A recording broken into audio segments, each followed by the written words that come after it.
오늘 이 자리까지 오신 여러분들을 주님의 이름으로 환영합니다. 다 같이 우리 친구 되신 주님을 찬양하며 나가겠습니다.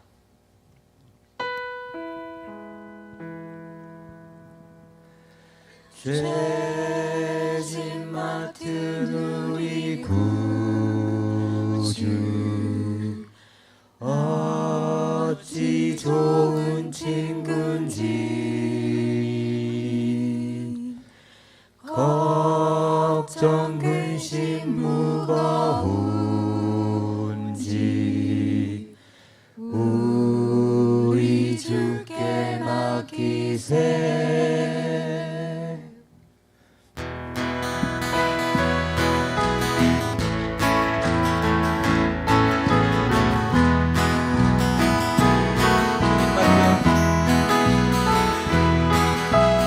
죄짐 맡은 우리 구주 어찌 좋은 친구인지 걱정 근심 무거운지 우리 주께 맡기세. 주께 고함없는 고로 복을 받지 못하네. 사람들이 어찌하여 나의 주를 모를까. 시험 걱정 모든 괴로움 없는 사람 누군가.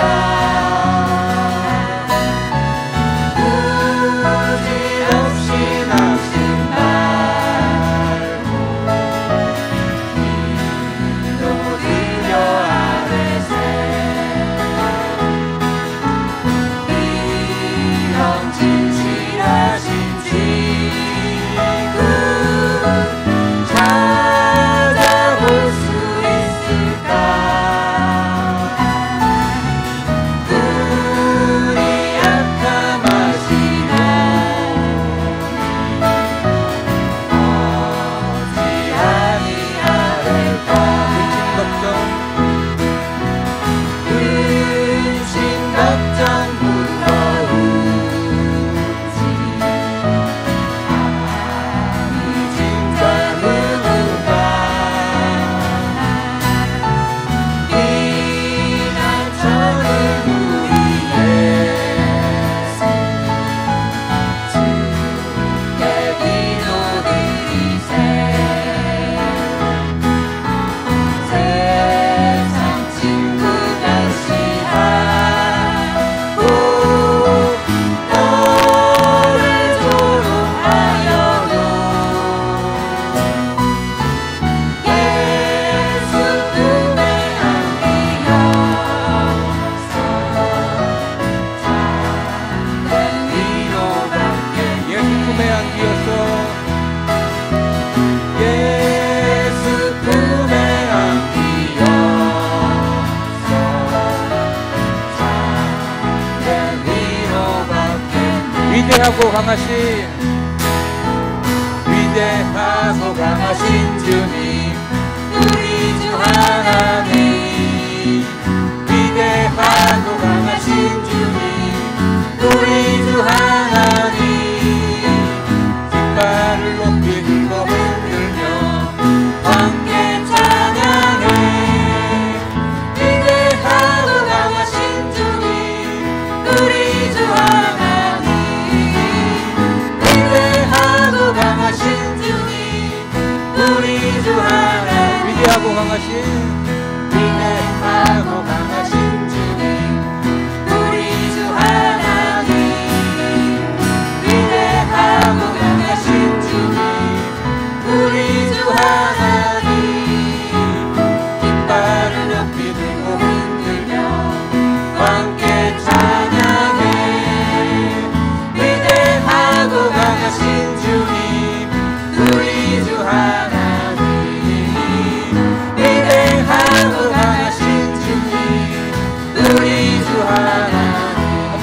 위대하고 강하신 주님, 우리 주 하나님. 위대하고 강하신 주님, 우리 주 하나. 손을 높이 들고, 손을 높이 들고 주를 찬양, 높은 곳을 향해 주를 찬양, 모든 만물들은 주를 찬양하라. 왕의 왕 되신 예수, 다스리시는 예수, 생명 있음을 찬양해. 할렐루야 주를 찬양, 할렐루야 주를 찬양, 생명 있음을 찬양해. 찬양해. 할렐루야 주를 찬양, 할렐루야 주를 찬양, 생명 있음을 찬양해. 손을 높이 들고, 손을 높이 들고 주를 찬양, 높은 곳을 향해 주를 찬양, 모든 만물들은 주를 찬양하라. 왕의 왕 되신 예수, 다스리시는 예수, 생명 있음을 찬양해. 할렐루야 주를 찬양, 할렐루야 주를 찬양, 생명 있음을 찬양해. 찬양해. 할렐루야 주를 찬양, 할렐루야 주를 찬양, 생명 있음을 찬양. 할렐루야 주를 찬양. 할렐루야 주를 찬양, 할렐루야 주를 찬양, 생명 있음을 찬양해. 찬양해. 할렐루야 주를 찬양, 할렐루야 주를 찬양, 생명 있음을 찬양해.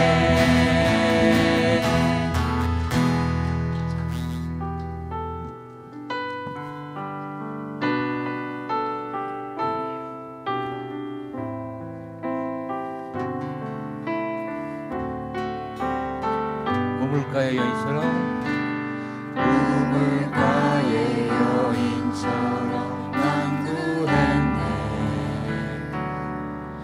헛되고 헛된 것들을 그때 주님 하신 말씀, 내 세매와 생수를 마셔라.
풍성하신 사랑과 은혜로 우리의 인생길에 우리 주님이 되어주시며 우리의 인도자가 되어주시는 좋으신 하나님 아버지께 이 시간에 감사와 영광과 존귀를 올려드리옵나이다.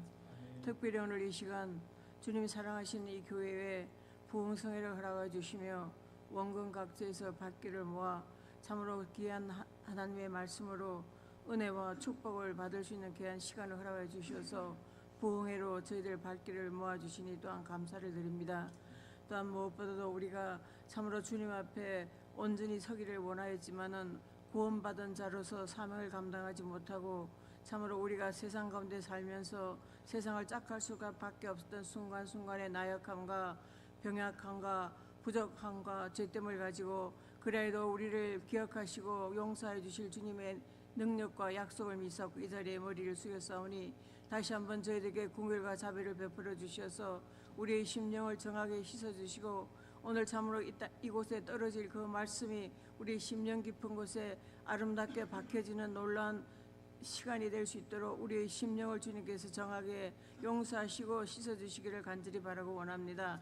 아버지 하나님, 우리가 봉회를 준비하며 기도하며 주님 앞에 올려드리는 많은 기도 제목이 있습니다. 참으로 예수 그리스도께서 십자가에 죽으시기 직전에 통곡하는 여인들을 향하여 하신 말씀을 다시 한번 저희들이 상기하기를 원합니다. 너희와 너희 자녀들을 위하여 울라고 하셨던 그 말씀을 저희들이 기억하며 우리가 살고 있는 이 땅을 돌아볼 때 참으로 너무나 답답합니다. 너무나 아버지 안에 험악한 세상을 저희들이 보게 됩니다. 마지막 징조를 이곳저곳에서 저희들이 감지하기도 하지만은 그래도 우리가 참으로 주님 앞에 진정한 기도를 드리는 시간이 부족했던 것을 이 시간에 고백합니다. 우리의 눈에 눈물이 말랐던 것을 주님 앞에 이 시간에 고백합니다. 아버지, 이 성회를 통해서 저희들에게 기도를 회복시켜 주시고 이 시간 저희들 눈물을 허락해 주셔서 간곡히 아버지 하나님, 우리와 우리 자녀들을 위하여 돌아오는 차세대들을 위하여 아버지 하나님이여 간절히 기도할 수 있는 기도의 능력들을 저희들에게 더입혀 주시기를 원합니다. 성령으로 충만케 하시옵소서. 말씀으로 충만케 하여 주시옵소서. 그래서 그 말씀의 능력과 권능 앞에 저희들이 아버지 하나님 교만한 모습으로 주님 앞에 저희들 내놓을 수 있는 시간이 될 수 있도록 이 부흥성회를 주님께서 축복하여 주시기를 간절히 바라고 원합니다. 그래서 이 성회를 저희들이 마치며 참으로 저희 교회를 더욱더 든든하게 세워서 나아갈 수 있도록 한 심령이 새로운 생명수로 저희들이 깨끗하게 시선받는 놀라운 아버지의 믿음의 역사가 이번 부흥성회 가운데 일어날 수 있도록 주님 축복하여 주시기를 원합니다. 성령 충만하게 하시기를 원합니다. 성령의 불길을 저희들이 체험할 수 있기를 원합니다. 닫혀진 우리의 마음들이 열리는 시간이 될 수 있도록 아버지 도와주시기를 간절히 바라고 원합니다. 주님 사랑하시는 이현재 목사님을 주님께서 강단에 세우셨습니다. 준비하신 말씀 하나도 빠뜨리지 아니하시고 우리에게 필요한 말씀, 나에게 필요한 말씀, 우리 교회에 지금 필요한 말씀으로 이 제단에서 선포되며 대언되실 때에 아버지 하나님께서 축복해 주시고 말씀을 전하시는 분을 주님 장중에 붙잡아 주시고 말씀은 듣는 자에게는 아버지 하나님이여 참으로 그 말씀을 심각하게 들을 수 있는 귀와 마음을 열어주시기를 간절히 바라고 합니다. 사탄막에 틈타지 아니하도록 주님께서 이곳을 붙잡아 주시기를 간절히 바랍니다. 40년 역사 속에 저희들이 새로운 전환점에 서 있는 우리 교회를 주님께서 주목하여 주시고 기억하여 주시옵소서. 주님 사랑하시는 우리 델라 하나님 감리교를 주님 기억하시고 이제 새로운 아버지 하나님의 리더십 트랜지션을 저희들이 맞이하면서 저희들이 여러 가지로 준비하며 기도할 일들이 많은데 저희들에게 지혜를 주셔서 이 모든 것들을 능히 깨달아 준비할 수 있도록 주님 도와주시옵소서. 이 부흥 집회를 위하여 여러 가지 모여는 수고한 손길들의 그 수고와 헌신을 주님 기억하여 주시옵소서. 이제도 주님께서 함께해 주셔서 이 성회 기간 동안에 주님이 예정하시고 복 주시기를 원하였던 아버지 하나님 모든 것들을 저희들이 하나도 빠짐없이 은혜와 사랑으로 저희들이 듬뿍 받고 돌아갈 수 있는 이 저녁이 될 수 있도록 인도하여 주시기를 간절히 바라오며 이 모든 말씀 참으로 아름다우신 그 이름 나사렛 예수 그리스도의 이름으로 감사하며 간절히 기도합나이다.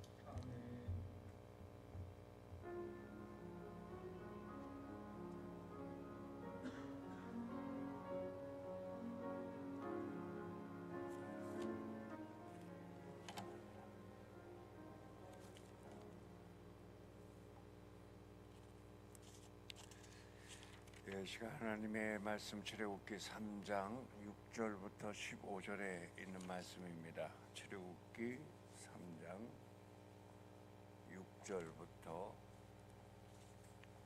15절에 있는 말씀 우리 한 절씩 교독하겠습니다. 하나님이 또 말씀하셨다. 나는 너의 조상의 하나님, 곧 아브라함의 하나님, 이삭의 하나님, 야곱의 하나님이다. 모세는 하나님을 뵙기가 두려워서 얼굴을 가렸다.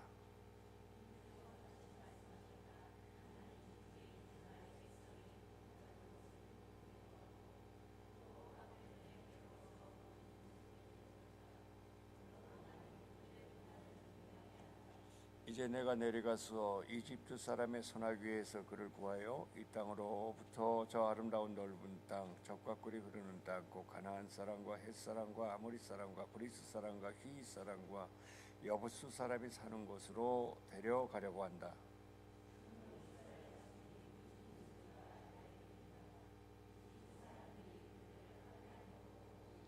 이제 나는 너를 바로에게 보내어 나의 백성 이스라엘 자손을 이집트에서 이끌어내게 하겠다.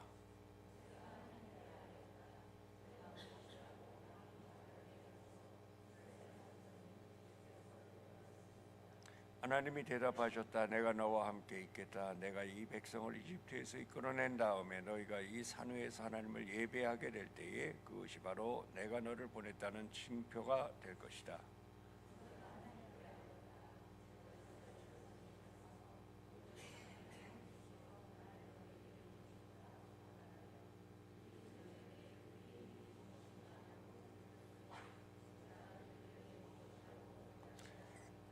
하나님이 모세에게 대답하셨다. 나는 곧 나다. 너는 이스라엘의 자손에게 이르기를 나라고 하는 분이 너를 그들에게 보냈다고 하여라. 하나님이 다시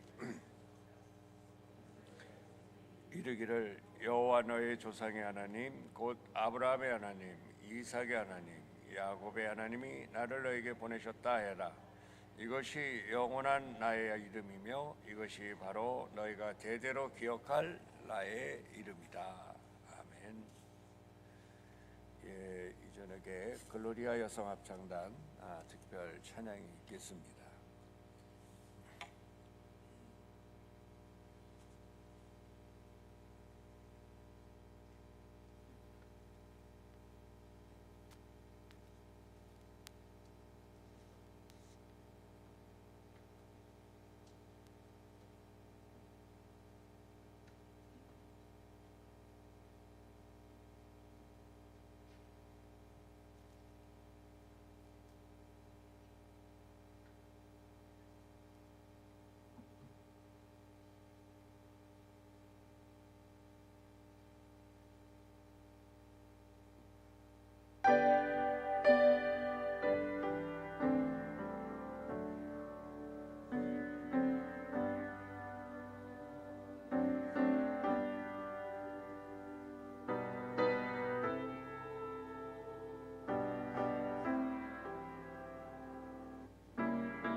둘째 날 저녁입니다. 오늘 이 출애굽기에 있는 본문 말씀을 가지고 불씨를 불꽃으로라고 하는 제목을 가지고 말씀 전해주시겠습니다.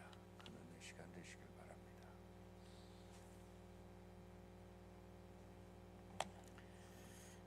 할렐루야. 주말인데 이렇게 부흥 집회 때문에 이른 새벽부터 저녁 시간까지 참석하시느라고 힘드시지요? 네 그러시는 게 정직한 대답이셨어요. 그래도 참석해 주셔서 감사합니다. 한 번은 은퇴하시는 선배 교수님께서 저희가 이제 작은 이렇게 식사 자리를 마련해서 수고 많으셨다고, 그리고 이제 식사들을 하고 차를 마시고 그러는데 선배 교수님이 당신 얘기를 하시는 건지 아니면 저희들 보고 잘하라고 하시는 얘기인지 잘 모르겠지만 이런 말씀을 하시더라고요. 본인이 공부를 마치고 돌아와서 굉장히 큰 꿈을 가지고 있으셨대요.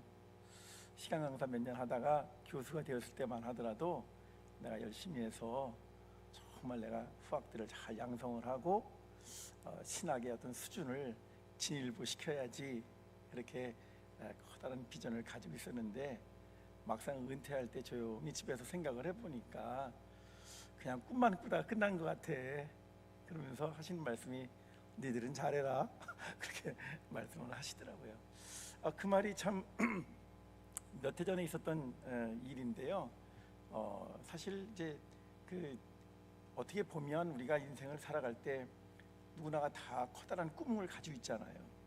비전이 없다면 우리가 어떻게 살아갈 수가 있겠어요. 그러니까 그 꿈을 가지고 살아가는 것은 맞는데, 문제는 그 꿈을 채워가는 방식이 정말 저는 중요하다고 생각을 합니다. 그래서 사람이 자기 자신을 무엇으로 채울 것인가, 그런 고민을 우리는 부단하게 하면서 살아가는 것 같아요. 그래서 저는 오늘 사랑하는 성도님들에게 그리스도인들은 자신의 삶을 무엇으로 채울 것인가 하는 문제에 대해서 한번 좀 생각해 보기를 원하는 것입니다. 성경책을 가지고 계신다면, 안 가지고 계시면 할 수 없고 여러분들 다 아시는 거니까 안 찾으셔도 돼요. 사도신경 다 외우시잖아요, 그죠? 사도신경에 제가 괜히 암송합시다 그러면 또 곤란하신 분들이 계실까봐 제가 그냥 읽어드릴게요. 전능하사 천지를 만드신 하나님 아버지를 내가 믿사오며, 이렇게 시작이 돼요. 그러니까 여기에 공간이 하나 등장하죠. 천지라고 하는 거예요. 우리는 어떤 곳에 살아가느냐, 우리에게 제공되어 있는 공간 안에서 활동하면서 그 공간을 차지하기 위한 삶을 살아갑니다. 그리고 난 다음에 맨 마지막에 보시면 우리는 쭉 이야기하는 다음에 영원히 사는 것을 믿사옵나이다 라고 말해봤어요. 여기서 영원이라는 말은 시간과 함께 같이 연결되어 있는 표현이에요. 너무 쉽게 말씀을 드리면 결국은 우리 그리스도인들도 여타의 사람들처럼 시 공간 속에서 살아가는 존재입니다. 그런데 우리들은 그것을 무엇으로 채워가느냐면 이 사도신앙이라고 하는 신앙 고백 속에서 잘 표현하고 있는 것처럼 천지를 만드신 하나님 아버지를 믿으며 그분께서 우리로 하여금 시간의 주인이 되어 주셔서 영원 가운데로 함께 주실 것을 믿습니다 라는 고백이 여기 담겨져 있어요. 혹시 여러분들은 그런 이야기를 들으셨는지 모르겠지만 한 10여 년 전쯤에 인터넷에 이상한 논쟁이 한번 일어났습니다. 사도신경은 로마 가톨릭 교회가 만들어낸 것이므로 적그리스도의 고백이라는 등, 그래서 예배 시간에 사도신경을 암송해서는 안 된다와 하는 같은 그런 허무맹랑한 그런 주장들이 있긴 있었습니다. 그런데 역사적으로 공부를 해보면 이것은 아주 초대교회에서부터 일찍이 하나님을 하나님으로 고백을 하고 신앙인들이 자기 정체성을 표현하려고 하는 노력이었기 때문에 이것은 기독교의 위대한 유산이자 전통입니다. 기독교인들은 일찍이 사람은 무엇으로 사는가에 대한 문제를 이와 같은 사도신앙이라고 하는 것을 통해서 고백해 왔다는 사실을 우리는 부인해서는 안 될 것입니다. 우리는 우리의 삶을 어떻게 채워간다는 말입니까? 여러분들은 무엇을 가지고 여러분들의 인생을 정말 행복했노라고 말할 수 있습니까? 물질을 쥐는 것입니까? 권력을 쥐는 것입니까? 명예를 획득하는 것입니까? 이런 것들이 우리에게 당연히 따라온다면 그것은 좋은 것이긴 하지만, 기독교인들의 정체성이라고 하는 문제는 뭐냐면 하나님과의 관계를 떼어놓고서는 그 어떤 것이 다른 것이 부수적인 것이 제공된다고 할지라도 죄송하지만 그것은 정당하지 못한 것입니다.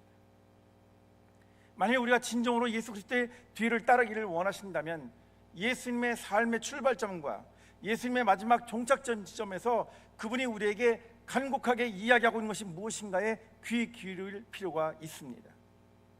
마가복음 1장 14절 15절을 잠깐 살펴보도록 하겠습니다.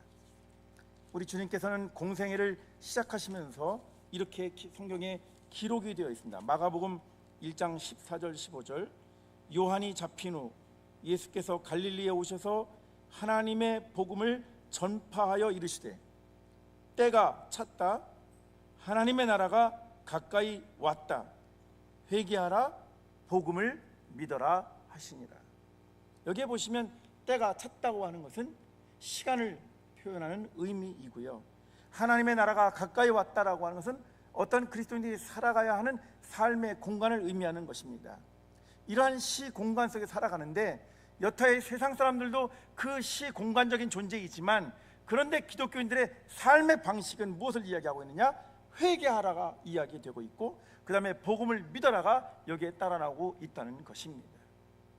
동일하게 시 공간 속에서 살아가고 있지만 주님이 요청하신 것은 세상 사람들과 다른 기준과 원칙을 제공해 주신다는 거예요. 그게 바로 회개하라입니다. 그리고 기쁜 소식, 다시 말하면 우리에게 무언가 기쁜 소식을 전해주는 그 소식에 귀를 기울이고 그것을 아멘하며 받아들이라고 하는 거예요. 그 기쁜 소식이 무엇일까? 그게 제일 중요한 부분이겠지요. 우리 주님의 공생의 마지막 부분을 잠깐 살펴보겠습니다.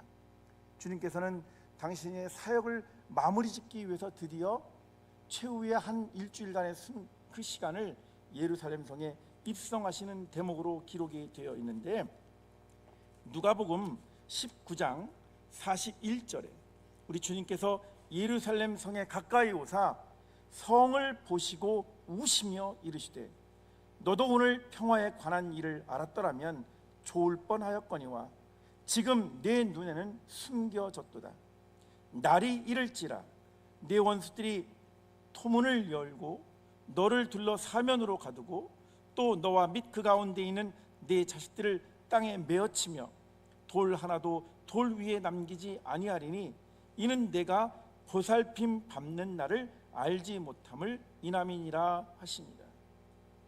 우리 주님께서 공생의 마무리 때 당신이 어떻게 죽을 것을 염두에 두시고 하신 것인데, 이것은 정말 불행한 것을 표현하는 것이 아니고 비참한 것을 표현하는 것이 아닙니다. 그것이 아니라 주님께서는 이러한 상황을 알지 못하는 사람들을 위해서 당신을 희생하실 것을 표현하고 있는 거예요. 그게 중요한 맥락이지요. 그래서 그들을 위하여 울었다라고 되어 있습니다. 다시 말씀드리면 예수님의 모든 삶은 전적으로 하나님 아버지와 연결된 삶이었다는 것을 우리는 부인해서는 안 될 것입니다. 이것을 가장 잘 적나라하게 표현한 것은 무엇이냐면 요한복음 5장에 나와 있습니다. 요한복음 5장 17절, 예수께서 그들에게 이르시되 내 아버지께서 이제까지 일하시니 나도 일한다 하시매. 그리고 19절에 보시면 그러므로 예수께서 그들에게 이르시되 내가 진실로 진실로 너희에게 이르노니 아들이 아버지께서 하시는 일을 보지 않고는 아무것도 스스로 할 수 없나니 아버지께서 행하시는 것을 아들도 그와 같이 행하느니라. 예수님의 사역은 전적으로 아버지의 일이었다는 것을 가르쳐 줍니다. 우리 주님은 그것을 아주 결정적인 순간 겟세마네 동산에서 밤을 새워가면서 기도하시면서 말씀하시기를 아버지여 고난의 쓴 잔을 내게서 물리쳐 주시면 좋겠지만은 그러나 내 뜻대로 마옵시고 아버지의 원대로 하옵소서라고 말씀하시면서 기꺼이 고난의 길, 십자가의 길, 죽음의 길을 선택하셨다는 것을 알 수 있습니다. 사랑하는 성도 여러분, 저는 지금 중요한 질문을 여러분들에게 던진 것입니다. 사람은 무엇으로 사는 것인가? 사람들의 삶의 방식이 있을 것입니다. 이것에 바꾸어서 그리스도인들은 어떻게 살 것인가? 그리스도는 무엇으로 살 것인가? 이 문제에 질문을 던지셔야만 합니다. 그런데 성경이 우리들에게 주는 것은 뭐뭐하며 사십시오, 뭐뭐해서는 안 됩니다와 같은 그러한 정말 율법적인 요소를 담고 있는 것이 아니라 우리에게 기쁜 소식, 복음을 제공해 주기는데 무엇이 기쁜 소식인가? 그것은 하나님께서 당신의 백성들을 찾으신다고 하는 것입니다. 하나님께서 끊임없이 당신의 백성들을 추구하신다는 것입니다. 하나님께서 당신들의 백성들을 돌보시고 돌아보신다는 것입니다. 그래서 하나님은 매 시대마다 당신의 사역자를 부르시고 세우셨어요. 끊임없이 성경에 등장하는 사람들, 믿음의 조상들, 선지자들, 예언자들, 사도들, 그리고 지금에 이르기까지 하나님의 거룩한 일꾼들과 백성들은 하나님이 찾아낸 사람들이었습니다.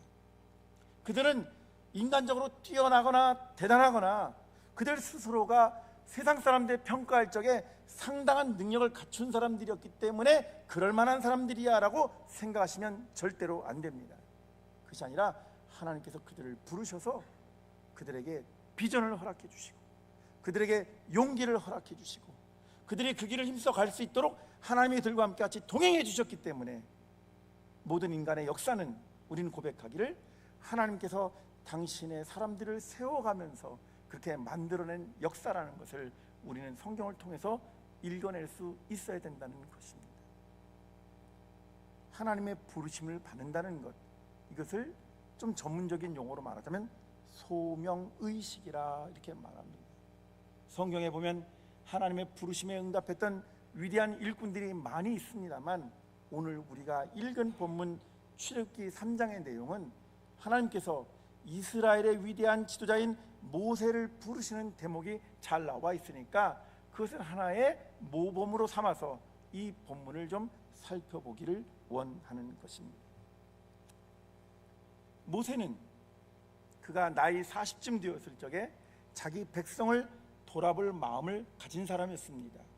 사실은 태어나자마자 죽어야 할 운명에 처했던 사람이었습니다. 왜냐하면 바로 왕이 그 산들에게 말하기를 만일 여자아이면 살려주고 남자아이면 다 죽여라, 그렇게 명령을 내렸어요. 때문에 모세는 사실은 태어나자마자 죽었어야 될 운명인데 어머니가 지혜롭게 그를 잘 숨겨놓았고 또 하나님의 은혜로 말미암아 그는 일찍이 애굽 공주 바로의 딸에 그렇게 입양이 되는 것처럼 방식을 통해서 그는 애굽에서 최고의 그와 같은 학식과 문화를 경험하면서 자라게 되었습니다. 사실은 그가 시간이 지나서 자기 정체성을 발견하게 되었을 때 눈 한 번만 질끈 감으면 그러면 그는 바로 왕의 뒤를 이어서 애굽을 통치할 수 있는 최고의 권력자가 될 수 있었을 것입니다. 그런데 성경은 분명히 기록하고 있어요. 사도행전 7장에서 그가 나이 40이 되었을 때 자기 백성을 돌아볼 마음이 생겼다라고 되어 있습니다. 그 마음이 인간적인 마음인 것인지 아니면 하나님께서 그렇게 작정한 것인지 우리는 정확히 알지 못한다 하더라도 분명한 것은 신음하고 고통받는 자기 백성들을 돌아볼 마음이 있었다는 것은 모세도 상당한 인품을 갖췄다는 것을 우리는 알 수 있겠습니다. 그것 때문에 그는 생각하지도 못했던 사건에 휘말려 들어가게 되고 우리 성도님들이 잘 아시는 것처럼 자기 백성을 학대하는 애굽의 병사를 눈여겨보고 있다가 아무도 보지 않을 때 그를 쳐서 죽인 사건이 있었습니다. 남이 안 보는 줄 알았는데 그만 그것이 발각이 되고 말았고요. 그래서 그는 그 자기가 쟁취할 수 있었던 최고의 권력의 자리에서 일순간에 쫓겨나서 광야로 쫓겨난 그러한 삶을 살게 되었습니다. 제가 한 20쯤 되었을까? 신학교에 들어가서 신학 입문이라고 하는 과목을 수업을 들으면서 그때 제가 조금 좀 이렇게 비판적인, 아니 솔직히 말씀을 드려야지, 좀 제가 삐딱한 시절이 있었던 모양이에요. 성경을 읽으면서 모든 게 다 납득이 되고 합리적이고 이해가 되면 괜찮았을 텐데 자꾸 읽다가 보니까 저도 모르게 삐딱해지는 거예요. 꼭 그래야만 했었나? 왜 하나님의 방식은 꼭 이런 것이지? 와 같은 것이었어요. 그 중에 하나가 바로 오늘 본문과도 연관되어 있습니다. 만일 하나님께서 이스라엘 백성들을 귀하게 여기셨다면 40년 동안 모세를 저 광야에다가 내팽개쳐 두지 아니하시고, 성경 말씀에 기록되어 있는 것처럼 모세가 나이 40세쯤 되었을 때 자기 백성을 돌아볼 마음이 있었을 때 그에게 기회를 제공해 줘서, 그래서 애굽의 왕이 되게 하고 그리고 이스라엘 백성들을 진작에 해방시켰더라면 수없이 많은 이스라엘 백성들이 40년 동안 고초를 겪는 일을 미연에 방지할 수 있었지 않았을까 하는 의구심이 들어서 도무지 왜 하나님은 이렇게 처사를 했을까 하는 부분에 대해서 제가 좀 불만이 있었던 적이 있었습니다. 그러나 성경에 그렇게 기록되어 있지 않아요. 제 방식대로 성경이 기록된 것이 아니라 하나님의 방식대로 이 일을 처리하는 것입니다. 여러분, 오늘 아침에 말씀을 드렸습니다만 야곱 같은 경우에는 외삼촌 라반의 집에 홀몸으로 갔어도요, 시간이 지나면 지날수록 자기 재산을 축적했잖아요. 그래서 부를 이루었잖아요. 그런데 오늘 본문을 잘 읽어보면 출애굽기 3장 1절은 이렇게 시작됩니다. 모세가 그의 장인 미디안 제사장 이드로의 양떼를 치더니, 이때쯤은 광야에서 이미 40년쯤 지난 때였습니다. 왜? 이 시점, 그가 광야에서 40년쯤 지났을 때에 하나님께서 그를 만나셨다고 기록이 되었으니까, 그러면 40년 동안 모세는 도대체 뭐하고 있었습니까? 저는 딱 한 번 성지 순례를 다녀온 적이 있습니다. 어느 지방에 가서 부흥회를 했는데 저도 모르게 제 신세 한탄을 했나 봐요. 아유, 제가 신학대학교에 있는 바람에 그만 여태까지 성지순례 한번 못 가봤어요. 제가 그랬대네요. 근데 그것을 어떤 목사님이 기억하고 계셨어요. 그 이듬해에 저한테 전화를 하셨습니다. 목사님, 우리 지방에서 성지순례를 가는데 만일 목사님께서 저희와 함께 같이 동행을 하시면서 매일매일 짧은 시간이나마 이렇게 좀 뭔가 좀 좋은 말씀, 강의를 좀 해주시면 저희 지방에서 좀 서포트를 해드리겠습니다. 저는 그렇게 초대해 주신 것마저 너무 감사해서 그렇게만 해주신다면 제가 가겠습니다. 그래서 어느 지방에 묻어서 처음으로 이스라엘을 일주일 동안 다녀온 적이 있습니다. 그곳에 갔더니 제 후배가 저희를 가이드를 해주더라고요. 이스라엘에서 유학을 하고 있었던 후배가 가이드를 해주는데, 뭐 공부도 잘했고 그곳에서 오랫동안 살고 있었으니까 얼마나 짧은 시간이지만 효과적이고 효율적으로 저희들이 꼭 필요한 것들을 다 볼 수 있도록 경험을 하게 해주었는데, 비는 시간마다 또 특강을 해주는 거예요, 그 친구가. 그런데 이런 얘기를 하더군요. 원래 이스라엘에서 목자들은 가난한 하층민에 해당이 된대요. 왜냐하면 이런 사람들은 왜 하층민이냐면, 자기들이 생각을 해보세요. 남의 양떼를 이렇게 빌려다가 그 양떼를 이끌고 오랜 시간 동안 바깥에 집을 떠나서 있어야 되는 거예요. 그래서 한동안 나가서 그 양떼를 번식해서 때가 되면 다시 그 주인에게 가져다 주면 주인이 그 수고한 품삯을 준다는 거죠. 그 품삯을 뭘로 주냐면 양떼를 번식한 것 중에서 일부를 떼어준답니다. 그러면 대략 이런 조건이라는 거죠. 여기에 양 100마리가 있어요. 그러면 어느 일정 기간 동안, 기간 동안 이 양떼를 목자에게 맡겨요. 그래서 그 목자가 이 양떼를 잘 푸른 초장, 맑은 물가로 이렇게 데려갔다가 나중에 이제 번식 기간이 지나서 데리고 올 때는 양을 150마리 정도 만들어 와라, 이렇게 얘기한다는 것이죠. 그런데 문제는 뭐냐면 그 가중에 예를 들면 뭐 잘못될 수도 있고, 사나운 짐승들에 의해서 잡아먹힐 수도 있고, 또 생각지도 않게 뭐 양떼들이 임신이 잘 안 될 수도 있고, 그러니까 150마리를 만들어 오면 좋지만 나한테는 25마리만 가져다 줘, 이렇게 얘기한다는 거예요. 자, 그러면 여러분들은 똑똑하시니까 금방 계산이 되시죠. 양 100마리가 암양, 수양 이렇게 있다고 치면 이들이 번식을 하면 몇 마리가 나와야 되죠? 아니 최첨단은 다 하시는데 이렇게 너무 쉬운 산수는 계산을 잘 못하시나 보다. 네? 그냥 맞다고 치십시다. 시간이 없으니까. 네, 다 맞아, 다 맞아.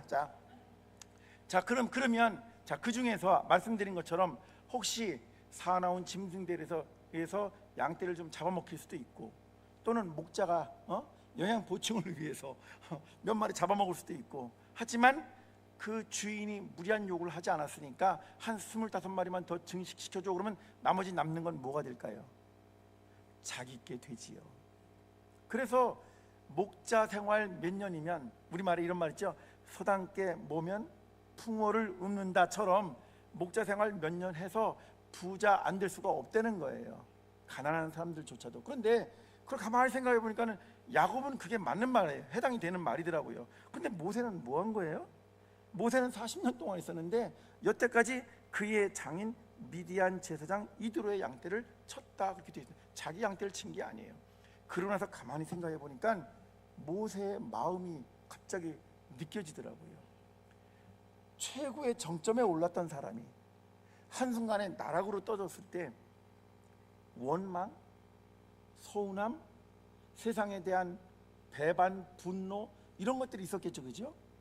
어느 만큼 시간이 지나다가 다시 좀 욕구가 발동이 되어서 다시 한번 내가 이름에도 불구하고 여기서 다시 한번 뭔가를 계획해야지, 도모해야지, 이랬으면 참 좋았을 텐데, 아마 모세에게는 그런 기회가 광야였었기 때문에 그런 기회가 제대로 오지 않았던 것 같아요. 아니면 그가 워낙 자랐던 환경이 너무 좋았던 환경에서 너무 절박한 환경으로 바뀌고 나니까는 도무지 답이 나오질 않아서 그냥 속수무책으로 있다가 시간이 한참 지나버리게 되었습니다. 그러니까 모세로서는 더 이상 아무런 인생에 대한 희망도 없고 가능성도 없다고 생각을 했던 것이죠. 그저 하루하루를 그저 지나는 그런 인생을 살고 있었던 것처럼 비춰집니다. 그때에 하나님이 나타나셨다라고 되어 있는 거예요. 그때. 다시 말하면 모세는 더 이상 아무런 기대치나 희망을 가지고 있지 않았을 때에 하나님께서 그에게 나타나셨다. 이게 굉장히 저는 중요하게 읽어야 될 본문이라고 생각합니다. 그리고는 잘 아시는 내용이지요. 하나님께서 모세를 만나 주실 때 어떻게 나타나셨습니까? 떨기 나무 가운데 임재하시는 방식으로 나타나셨어요. 맞습니까? 저는요, 제가 성지순례를 가기 전까지만 하더라도 떨기 나무를 본 적이 없으니까 이거는 광야에 있는 어떤 우리가 흔히 볼 수 없는 특별한 것인가 보다, 이렇게 생각을 하고 있어요. 막연하게. 그 전까지 그런 걸 잘 가르쳐주는 선생님들도 없으셨고요.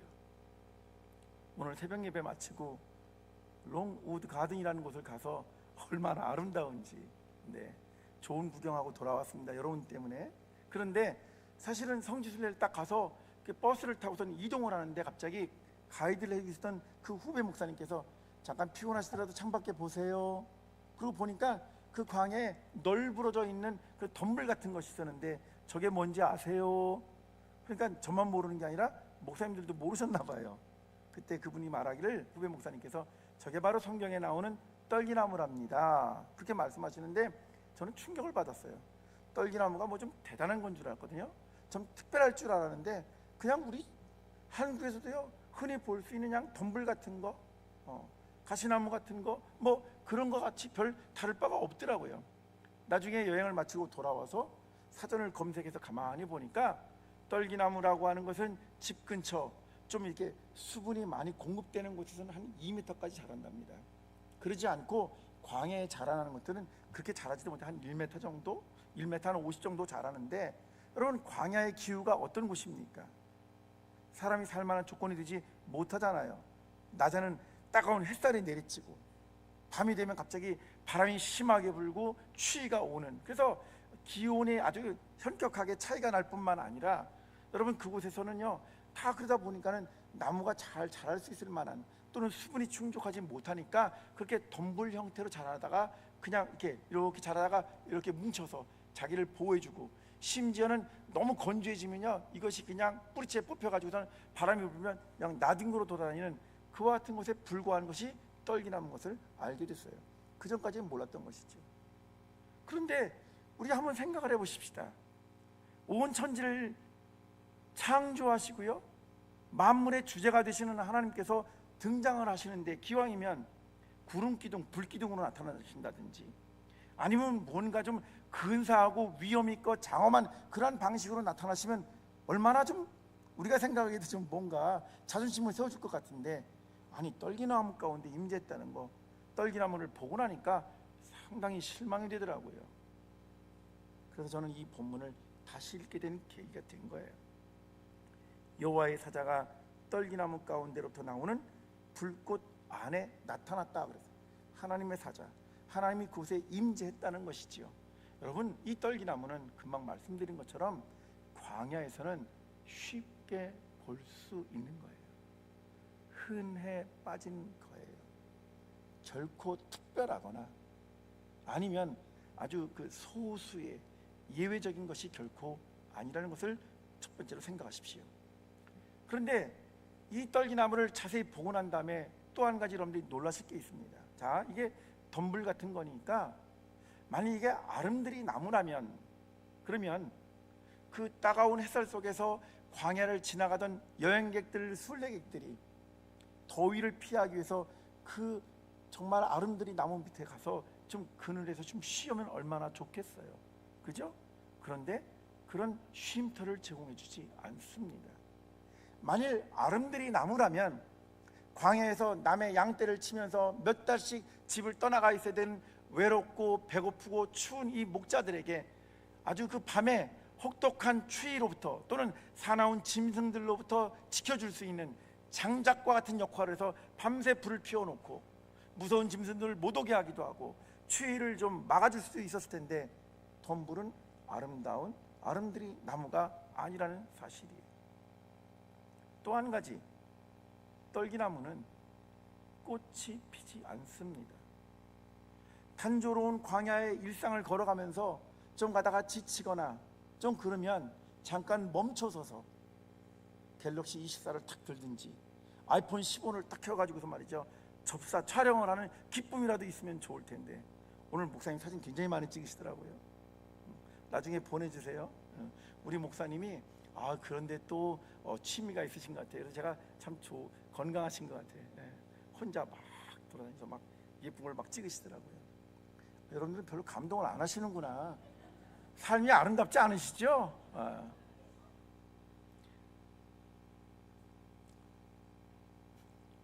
죄송해요. 제가 이제 좀 편해졌나 봐요. 어떡하죠? 내일까지 해야 되는데 여러분들은 이제 오래 참음의 은혜를 입으셔야만 합니다. 내일 저녁 시간까지는. 그래서 여러분, 이 떨기나무는 꽃이 피질 않아요.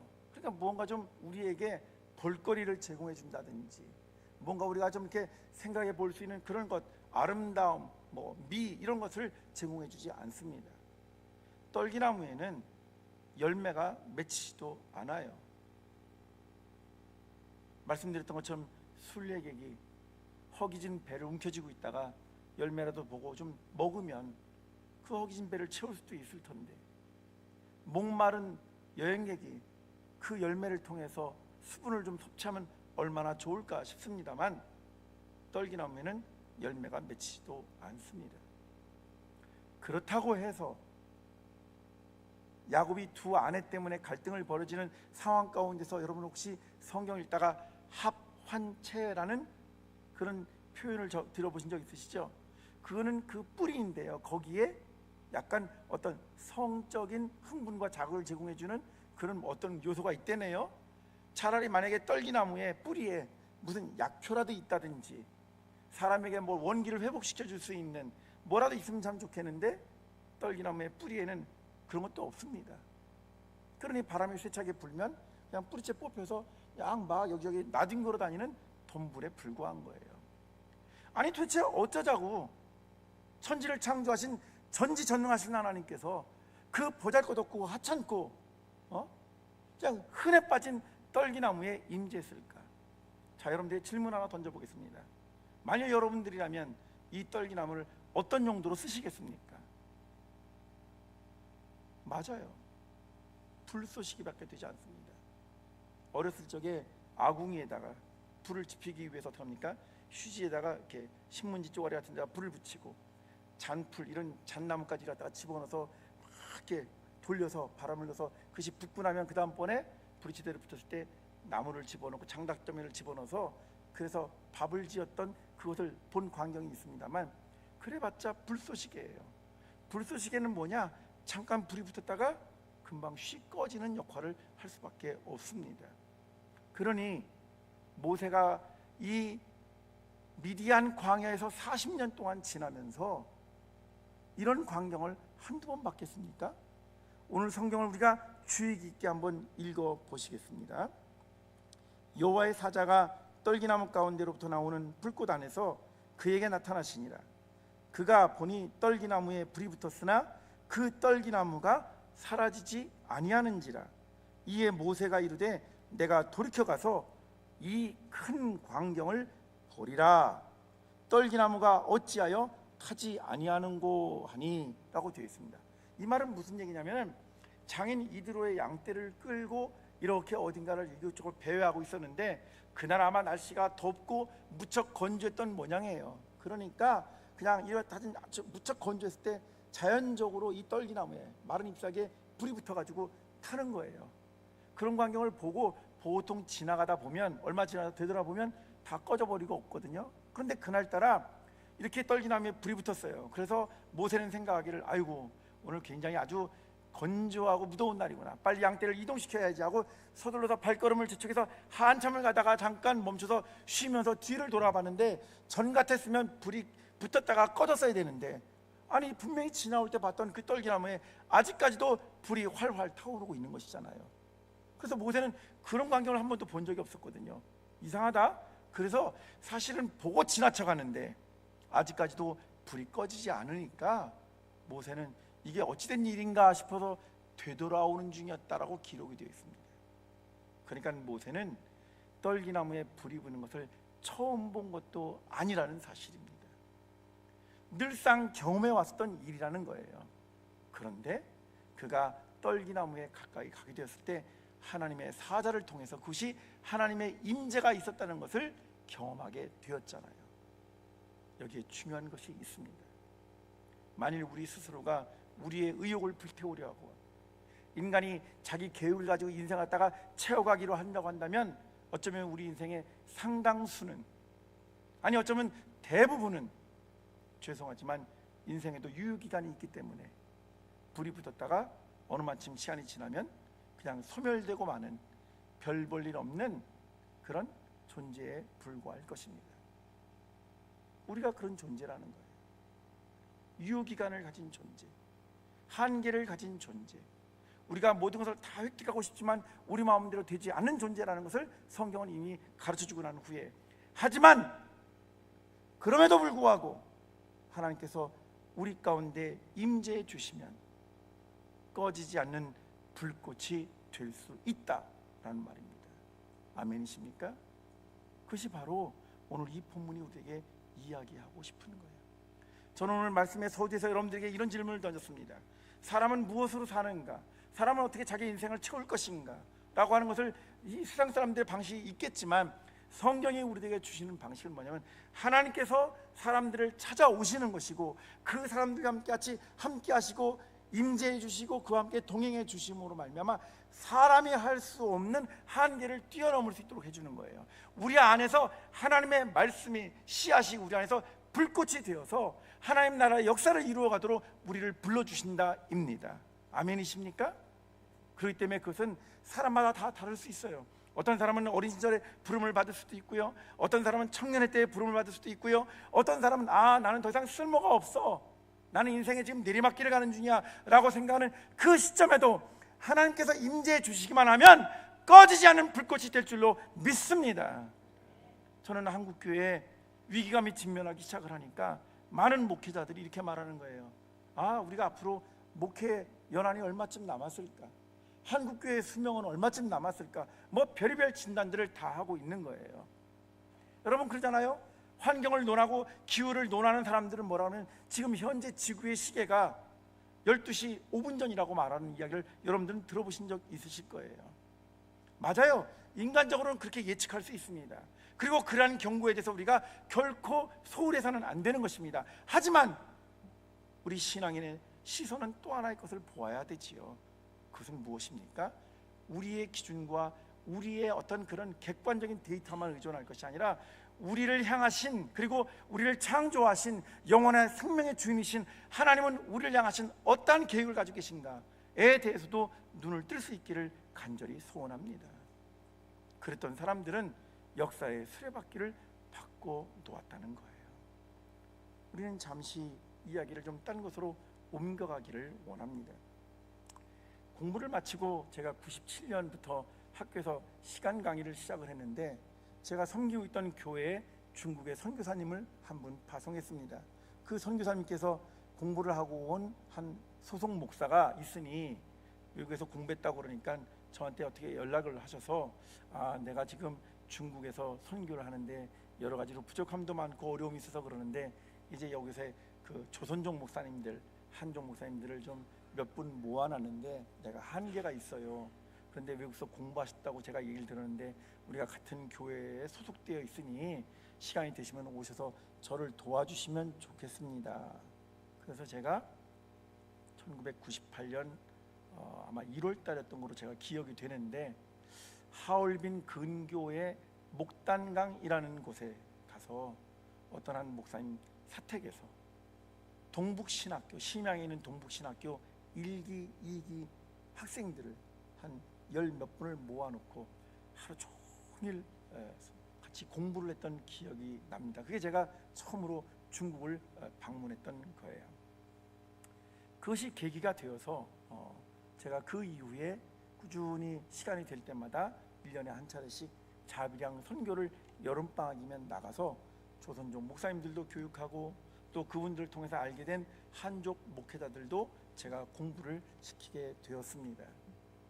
그런데 시간이 지날수록 중국 정부가 여러분 잘 아시는 것처럼 동북 공정의 일환으로 이 동북 삼성 지역을 하나하나 잠입해 들어가기 시작했고요. 또 때마침 우리나라에 조선족들이 들어와서 일할 수 있는 기회가 많이 생기니까, 제가 듣기로는 조선족 사회가 한 180만 정도 되는데 그 중에 일할 수 있는 상당한 숫자, 거의 절반에 해당하는 숫자가 한국으로 들어왔대요. 그러니까 동북 삼성 지역에는 나이가 많이 드신 분들 또는 어린 아이들만 또 남아 있게 되었겠지요. 그래서 동북 삼성이 지금은 거의 다 해체가 되고 말았습니다. 그런데가 정책적으로 중국 정부가 이 소수민족을 우대하는 게 아니라 이렇게 파헤치고 훼손을 시키니까 조선족 사회가 4분 오열돼서 여러 곳으로 흩어지게 되었습니다. 그래서 그 이후에는 제가 2010년대 이후에는 계속해서 쫓겨서 다른 곳에 가서 목회자들이 모이는 곳으로 가서 가르쳐야 되다 보니까 여러 군데를 다니게 되었습니다. 나중에는 저 아래쪽 홍콩 근처에 심천 쪽 근처에 가서 어느 교회를 빌려서 목회자들을 가르치는 그 일을 하게 되었는데, 그때 저를 협력했던 분들 가운데는 한국에서 파송된 선교사님도 있었지만 정말 신실한 목회자 두 분을 제가 만나게 됐는데, 그분의 한 분은 최 목사님이었고요. 또 다른 한 분은 조선족이면서 이 최 목사님을 잘 따라다니는 그 후배 목사님이셨습니다. 그곳에서 일주일 동안 정말 하루 종일 공부하는 거예요. 숨어서 아침부터 저는 호텔에서 머물다가 그곳으로 이동을 하고, 그 다음에 여러 군데서 오신 목사님들은 전혀 아닌 것처럼 한 숙소에 머물면서 아침 되면 나와서 어떤 건물에 들어가서 3층에 딱 들어가서 문 걸어 잠그고, 그다음에 아침 9시부터 공부하다가 점심때 도시락 배달해서 그 도시락 배달된 도시락 먹고 또 오후에 공부하고, 그다음에 저녁 때는 나와서 흩어져서 저는 숙소에 와서 저를 섬겨주시는 선교사님들이나 그 최 목사님 같이 저녁 식사를 하고, 그분들은 숙소에 들어와서 식사하고, 이것을 이제 월요일부터 금요일까지 하고, 그분들은 다시 사역지로 돌아가고 저는 토요일날 이렇게 비행기 타고 한국에 돌아오는 그런 일정이었는데요. 금요일날 다 모든 과정을 마치고 났더니 최 목사라고 하는 분이 교수님 너무 애쓰셨습니다. 그런데 저희가 제대로 이렇게 서포트를 하지 못해서 너무 죄송한데 오늘 저녁만큼은 잘 식사를 대접하겠습니다. 그런 거 걱정하지 마시라고. 지금 이렇게 하는 것도 상당한 비용이 들어가고 이것도 쉽지 않을 텐데 그런 걱정하지 마시라고. 그랬더니 아닙니다. 저랑 가장 아끼는 박 집사가 있는데 그 집사가 사업을 제법 크게 합니다. 그래서 그 집사가 오늘 저녁을 산다고 하니까 교수님 드시고 싶은 거 있으면 말씀하시고 마음껏 드십시오. 그래서 만나서 저녁을 잘 먹고요. 그분들의 간증을 한 3시간 듣게 되었습니다. 일주일 내내 최 목사랑 같이 있었는데 한 번도 사적인 얘기를 하진 않았는데 그제서야 비로소 듣게 된 내용은 이렇습니다. 최 목사는 처음부터 목사가 되고 싶어서 나선 사람이 아니었습니다. 동북 삼성 지역에서, 연변 지역에서 가난한 집안에 태어났어요. 딱 한 가지 그가 잘할 수 있었던 것은 뭐냐면 공부를 잘한 것도 아니고 집안도 어려웠으니까. 그런데 체격 조건이 좋았습니다. 그래서 그냥 학교를 졸업하자마자 심양으로 건너가서 그냥 허드렛 일을 하는 겁니다. 허드렛 일을 하다가 조금 좀 안 좋은 일을 하시는 그런 형님들 뒤를 따라다니면서 그분들의 편의를 봐주는 일, 대충 감은 오시겠죠? 그런 일을 하는 겁니다. 그렇게 하다가 요령이 생겼어요. 몇 년 안에 돈 버는 방법을 알겠습니다. 그래서 일본에 밀수하는 일에 손을 대기 시작했습니다. 그러면 밀수를 해와서 중국 공안에 이렇게 뇌물을 좀 가져다 주고 그 다음에 그 밀수품을 파는데 그때 호황이었다고 합니다. 그래서 자기 지갑에는 항상 빡빡하게 현찰을 들고 다녔다는 거예요. 원 없이 돈도 써보고 자기가 이렇게 하면 아버지는 나한테 가난을 물려줘서 내가 많이 배운 게 없지만 나는 이렇게 돈을 벌어서 내가 마음 놓고 살겠다. 그러니까 그냥 인간적인 어떤 그런 그 쾌락과 탐욕 이런 것으로 가득한 삶을 살았다는 거예요. 그런데 어느 날 자기가 너무 잘 되니까 딴 사람이 여기저기 쑤셔서 고발을 하는 바람에 졸지에 다 어려움을 겪게 됐어요. 마지막 한번 재기를 해보기 위해서 이거 밀수해봐야 매번 그때그때마다 위험이 있으니까 차라리 그러지 말고 일본의 기계를 좀 사다가 여기서 물건을 만들면 그러면 처음에는 어려워도 한 번만 돈을 투자해서 그걸 하면 내가 떼돈을 벌겠지. 그래가지고 아는 사람한테 돈을 다 빌려가지고 말이죠. 그래서 일본 기계를 가져다가 거기서 물건을 만드는 일을 하기로 작정을 하고 돈을 보냈는데 그게 그만 사기가 돼버린 거예요. 그러니까 많은 빚쟁이들이 오게 되었고, 그래서 그냥 뭐 정신없이 뭐 사람들한테 그냥 쫓기기도 하고 뭐 그러면서도 자기는 배운 것도 없고 자기가 알고 있는 사람이 그쪽 지역밖에 없으니까 거기서 그냥 몇 년을 버티고 숨어 지내고 뭐 잠깐 감옥에도 들어갔다 나오기도 하고, 그렇게 해서 이제 시간이 지난 후에 다시 옛날에 자기를 돌봐줬던 형님들한테 가서 다시 또 이렇게 좀 도와달라고 하니까 이제 어느 그 술집을 운영하는 그런 곳에서 너 힘도 좋고 그러니까 여기 좀 지켜 관리하는 역할을 하라고 그러더래요. 그래서 거기서 하면서 이제 조금씩 용돈을 모으기 시작하고 다시 돈을 모으기 시작했는데 어느 날 사고가 터졌습니다. 그 술집에 중국 공산당의 고위급 간부 자녀들이 파티를 한다고 거기에 온 거예요. 와서 술판을 벌이고 그 술판이 벌어지다가 깽판으로 바뀐 거예요. 그러고 막 난리를 치니까 그것을 수습하기 위해서 가서 밀치고 뭐하고 하다가 그만 한 녀석을 딱 밀어버렸는데 2층에서 떨어져서 큰 사고가 났습니다. 나중에 알고 보니까 중국 고위 관료의 아들이에요. 그러니까 그 회사 사장이었던 그 돌봐주던 형님이 너는 이제 죽었다. 너는 경력도 있고 너는 소문도 안 좋게 나는데 이제 이 일까지 벌어졌으니 너는 죽음을 면치 못할 거야. 무조건 튀어. 그래서 그냥 간 곳이 어디냐? 저 아래쪽 심천이라는 곳을 가게 된 것입니다. 그곳에 가서 누가 있었겠어요? 그러니까 그냥 어디라도 빌 붙일 데가 있나 싶어서 쫓아다니다가 찾아간 곳이 결국은 교회였습니다. 가서 자기의 자초지종을 설명을 하고 나는 불행하게 좋은 부모 만나지 못했고 가난했고 열심히 살아보려고 했지만 이런 일을 저질렀고 나는 지금 쫓기는 신세에 있다. 다 얘기를 했는데 목사님이 그러시대요. 괜찮다고. 우리는 다 죄인이라고. 하나님은 그런 죄인을 기뻐 여기신다고. 처음에는 안 믿겨지더래요. 에휴, 아니 사람들도 누가 나타난다 이런 사람이요 그러면 당장 겁을 먹고 어떡하죠? 경계를 하잖아요. 그런데 목사님이 그렇게 말하니까 자기가 믿어지겠어요? 한 번도 그런 신앙생활을 해본 적이 없는 사람이 그냥 그러니 했대요. 그런데 그분이 그러더래요. 너 여기서 마음 놓고 먹고 자. 그 대신에 하나만 나랑 같이 하자. 같이 나랑 같이 성경 보고 나 예배 드릴 때 그 자리에 앉아 있어. 아니 자기 거둬준다고 그러는데 그까짓 거 못 하겠어요? 그래서 최 목사가 거기서 그 목사님 밑에서 같이 그냥 허드렛 일도 하고 뭐 청소도 하고 예배 참석하고 기도하자고 그러면 기도하고 말씀 읽자고 그러면 같이 말씀 읽고. 그런데 하나님께서 그 사람 가운데 임재하기 시작한 거예요. 신학을 배운 것도 아니에요. 목사가 되겠다고 소원한 것도 아니에요. 뭘 준비를 한 사람이 결코 아닙니다. 나는 정말 목사가 돼서 말이죠, 정말 하나님 나라를 확장시키도록 하겠습니다, 이와 같은 무슨 뭐 원대한 계획을 가졌던 사람도 아니에요. 그저 그냥 자기의 생활을 유지하는 것 뿐이었어요. 그러는데 말씀 보고 기도하고 예배하고 그냥 그 목사, 자기를 거두신 목사님 같이 그냥 동거동락하면서 생활하는 거예요. 그러는데 하나님의 말씀이 어느 순간 다가오기 시작하는데요, 우리식으로 이렇게 표현하더라고요. 교수님, 처음에는 읽을 때 뭔 말인지도 모르겠고 답답했는데 읽다가 보니까 어떤 거는 이해가 돼서 고개가 끄덕끄덕거려지더래요.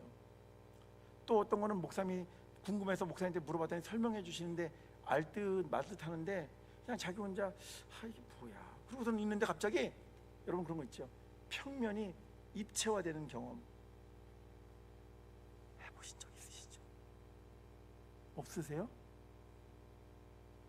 아니, 평면이 입체화되는 경험 해보신 적이 없으세요? 그러시면 안 돼요. 지금 결혼하신 분 손 들어보세요. 네. 여러분들은 이미 다 경험하신 분들이에요. 왜 경험했느냐? 사랑에 딱 만났을 때, 눈을 뜨게 되었을 때 저 사람이다, 뭐 이런 경험을 안 해보셨다고요? 그럼 오늘 집에 가서 진지하게 두 분이 상의하세요. 또 자녀를 낳아 보신 분 손 들어 보세요. 그렇잖아요. 여러분, 그 자녀를 낳을 때 물론 남성과 여성이 서로 사랑을 해서 계획을 하고 자녀를 출산한 것이지만 그 자녀가 출산되었을 때의 감동이라고 하는 것, 하나의 창조물이 만들어진 그 사건을 경이로움으로 경험해보지 못했을 리가 없잖아요. 그렇죠? 그런 것뿐만이겠어요? 우리의 일상 속에서도 우리는 평면이 입체화되는 경험들을 무수히 많이 했을 거예요. 그런데도 많이 불구하고 만일 여러분들이 무기력해지거나 무감각해지거나 또는 무색해졌다고 한다면 한 가지 꼭 기억하십시오. 내가 너무 욕심이 많거나 아니면 내가 이 세상에 대해서 아무런 낙이 없다고 생각하는 거니까 그거는 위험 신호예요. 아시겠죠? 하나님께서 주시는 날마다 일상 속에서 여러분 평면이 입체화되는 삶이 여러분들 가운데 충만하시기를 주님의 이름으로 부탁합니다. 이 최 목사가요 그런 거예요. 어느 날 성경을 읽는데 갑자기 자기한테 전혀 생각지도 않았던 본문이 탁 튀어오르면서 입체화되더래요. 이게 뭐지? 그래서 목사님한테 가서 난 그런 것을 경험했어요. 그랬더니 목사님이 마치 기다렸다는 듯이 그제서야 이제 때가 됐어. 너 주님의 일을 하면 좋겠다. 그리고 내가 후원해 줄 테니까 신학 공부해. 그래서 목회자 신학 공부를 하기 시작했습니다. 그때 다급하게 옛날 학창시절에 친구였던 지금 이 박 집사에게서 연락이 왔습니다. 박 집사는요 집안이 좋았고 공부를 잘하는 수재였대요. 왜냐하면 박 집사의 아버지는 조선족이지만 중국 공산당 당원들을 가르치는 교수였답니다. 똑똑해서. 그러니까 아버지가 조선족인데 중국 공산당 당원들을 가르치는 선생이니까 얼마나 그 지역에서 파워가 셌겠어요. 그래서 제자들도 많고 그가 키운 분들이 공산당 당원에 대해서 승진할 때마다 아유 선생님 그러면서 뭐 선물도 가져오는데 그 어려운 시절에도요 외제, 양주 같은 것, 뭐 미국산 담배 이런 것도 선물 받았대요. 아버지가 그냥 어깨가 이만큼 올라가신 분이었대요. 그리고 자네에 대해서 욕심이 있으니까는 아들한테도 뭐 일본어도 가르치고 뭐 뭐도 가르치고 그래서 이 박 집사는 공부도 잘하고요 일본어도 잘하고 뭐 그랬답니다. 그런데 그 아버지가 잘 나가던 아버지가 갑자기 몸이 시름시름 아파지기 시작하더니 병이 딱 걸려서 병원 와서 진단을 받았는데 폐암 말기. 심양에 가서 검사를 받았더니 아유 여기서는 어렵습니다. 큰 병원에 가보세요. 그래서 북경도 가보고 상해도 가보고 심지어는 아버지를 모시고 홍콩까지 갔었는데 너무 늦게 발견된 거겠죠. 의사가 그러더래요. 집에 모시고 가서 맛있는 거 드시게 하시고 기쁘게 사시게 하십시오. 이제는 달리할 수 있는 방법이 없습니다. 그런 거예요. 근데 이 박 집사가 어떻게 하다가 자기 친구였던 최 목사가 저 아래쪽에 내려가서 목사를 한다고 하는 얘기, 교회에서 열심히 한다고 하는 얘기를 듣고 사실은 홍콩 쪽에 가까우니까 좀 도움도 받고 싶고 정보도 얻고 싶어서 연락을 해왔다는 것이죠. 그래서 최 목사가도 그때 막 결혼해서 뒤늦게 단칸방에 살면서 신학을 막 공부하고 이제 막 목사 안수를 받기 직전이었는데 그 친구가 갑자기 그러니까 자기보다 잘 나가는 친구였지만 그래? 그러면 모시고 와. 여기서 홍콩도 모시고 다니고 이렇게 하자. 그래서 와서 아버지를 모시고 내려온 거예요. 박 집사는 아버지가 그렇게 암 투병을 하게 되니까 결혼할 수 있는 사람이 있었는데도 불구하고 결혼을 미루고 혼자 내려와서 아버지 그 병 수발하려면 당시에 비용이 많이 드니까 돈을 벌어야 되는 거예요. 그래서 일반 직장을 다니다 그 직장을 때려치고 돈 잘 버는 직장이 뭐냐면 여러분 잘 아시잖아요. 덩샤오핑 때에 몇 군데 도시를 갔다가 이렇게 그 중국의 어떤 동력의 발전으로 삼기 위해서 제가 알기로는 북경, 상해, 광주, 심천 이 네 도시를 아마 자유무역 도시로 만들었던 모양이에요. 거기서 일본에서 와서 투자해서 커다란 회사를 하는 사람이 있었는데 거기에 취업이 된 거예요. 박 집사가 사람도 아주 성실한 데다가 똑똑한 데다가 일본어도 잘하니까 일본인 사장이 그를 아꼈어요. 그리고는 월급 잘 주고 거기서 막 많이 돈을 벌어서 아버지 병간호를 하는 겁니다. 그런데도 차도는 낫지 않는 거죠. 최 목사는 생각하기를 자기도 정말 하나님의 은혜를 경험했으니까 박 집사를 불러다 놓고 우리가 할 수 있는 건 다 해보자. 인간적으로 좋은 의사를 만나보기도 하고 병원도 가고 치료 다 받아보자. 근데 한 가지 또 하자. 나도 하나님 만나고 난 다음에 내 삶이 달라졌어. 아버지도 공산당 당원으로 사셨는데 하나님 만나면 만에 하나 나중에 우리가 생각했던 대로 되지 않는다 하더라도 천국에 가실 수 있어. 그러고는 박 집사를 먼저 이야기하기 시작했어요. 박 집사는 자기 아버지를 살릴 수 있다는 것 때문에 최 목사 친구의 얘기를 듣고 그냥 무조건 나도 믿기로 작정을 하고 교회 와서 신앙생활을 하기 시작했습니다. 그러면서 이 두 친구가 아버지에게 가서 권면하는 거예요. 아버지, 예수 믿으시면 영원한 생명이 있습니다. 그런데 이 양반이 얼마나 자기로 오랫동안 자기를 지켜가며 살아오신 분이었는지 이러더래요. 쓸데없는 소리 하지 마. 내가 여태까지 멀쩡하게 잘 살아왔는데 이제 아프다고 해서 내 공산당 신념을 저버리고 내가 예수를 믿으란 말이야? 터무니없는 소리 하지 마. 너희들이나 잘 믿든지 말든지. 그리고는 이미 벌써 아버지는 세상에 대한 분노, 왜 나한테 이런 질병이 왔는가부터 시작해서 어느 것도 받아들일 마음이 없더래요. 그런데도 불구하고 지금 박 집사는 돈을 아껴야 되니까 그 회사 안에 들어가서 회사에 어느 자그마한 방에서 살면서 돈을 모으고 있는 거고, 아버지는 누구 집에 맡겼냐면 최 목사 집에 맡긴 거예요. 최 목사는 아들처럼 정성껏 돌보고요. 그러면서 그냥 시간이 되면 가서 아버지 듣기만 하세요, 힘드시면, 그러면서 성경을 읽어주는 겁니다. 그러면 이 양반이 아주 그냥 고고한 채 그냥 그러거나 말거나 그냥 꾹 참고 알았어, 됐어, 다 끝났냐? 이렇게 했답니다. 그런데 어느 날이에요. 그렇게 완강했던 그 양반이 너무 고통스러우니까 이 최 목사가 밤에 자다가 갑자기 화장실이 급하게 돼서 일어나서 이렇게 나가려고 하는데 갑자기 아니 자기 집에서 벽이 쿵쿵거리는 소리가 나더라는 거예요. 그래서 가만히 귀를 기울여 보니까 그 친구의 아버지가 너무 자다가 고통스러우니까 벽에다가 머리를 꽝꽝 쳐박으면서 하나님 나 누군지 모르겠지만 나 좀 살려주세요. 나 좀 아프지 않게 해주세요. 그러더니 그 다음번에 나오는 얘기가 놀라운 게 이 양반이 머리에 좋으신 분이었나 봐요. 낮에 읽어드렸던 성경을 암기하고 있다가요, 성경이 당신은 이러신 분이라면서요, 당신은 이러신 분이시라면서요, 그러면서 성경 구절을 그냥 혼자 되뇌이시면서 벽에다가 머리를 꽝꽝 치면서 너무 고통스러우니까 나 좀 살려주든지 날 좀 어떻게 도와달라고 그러더래요.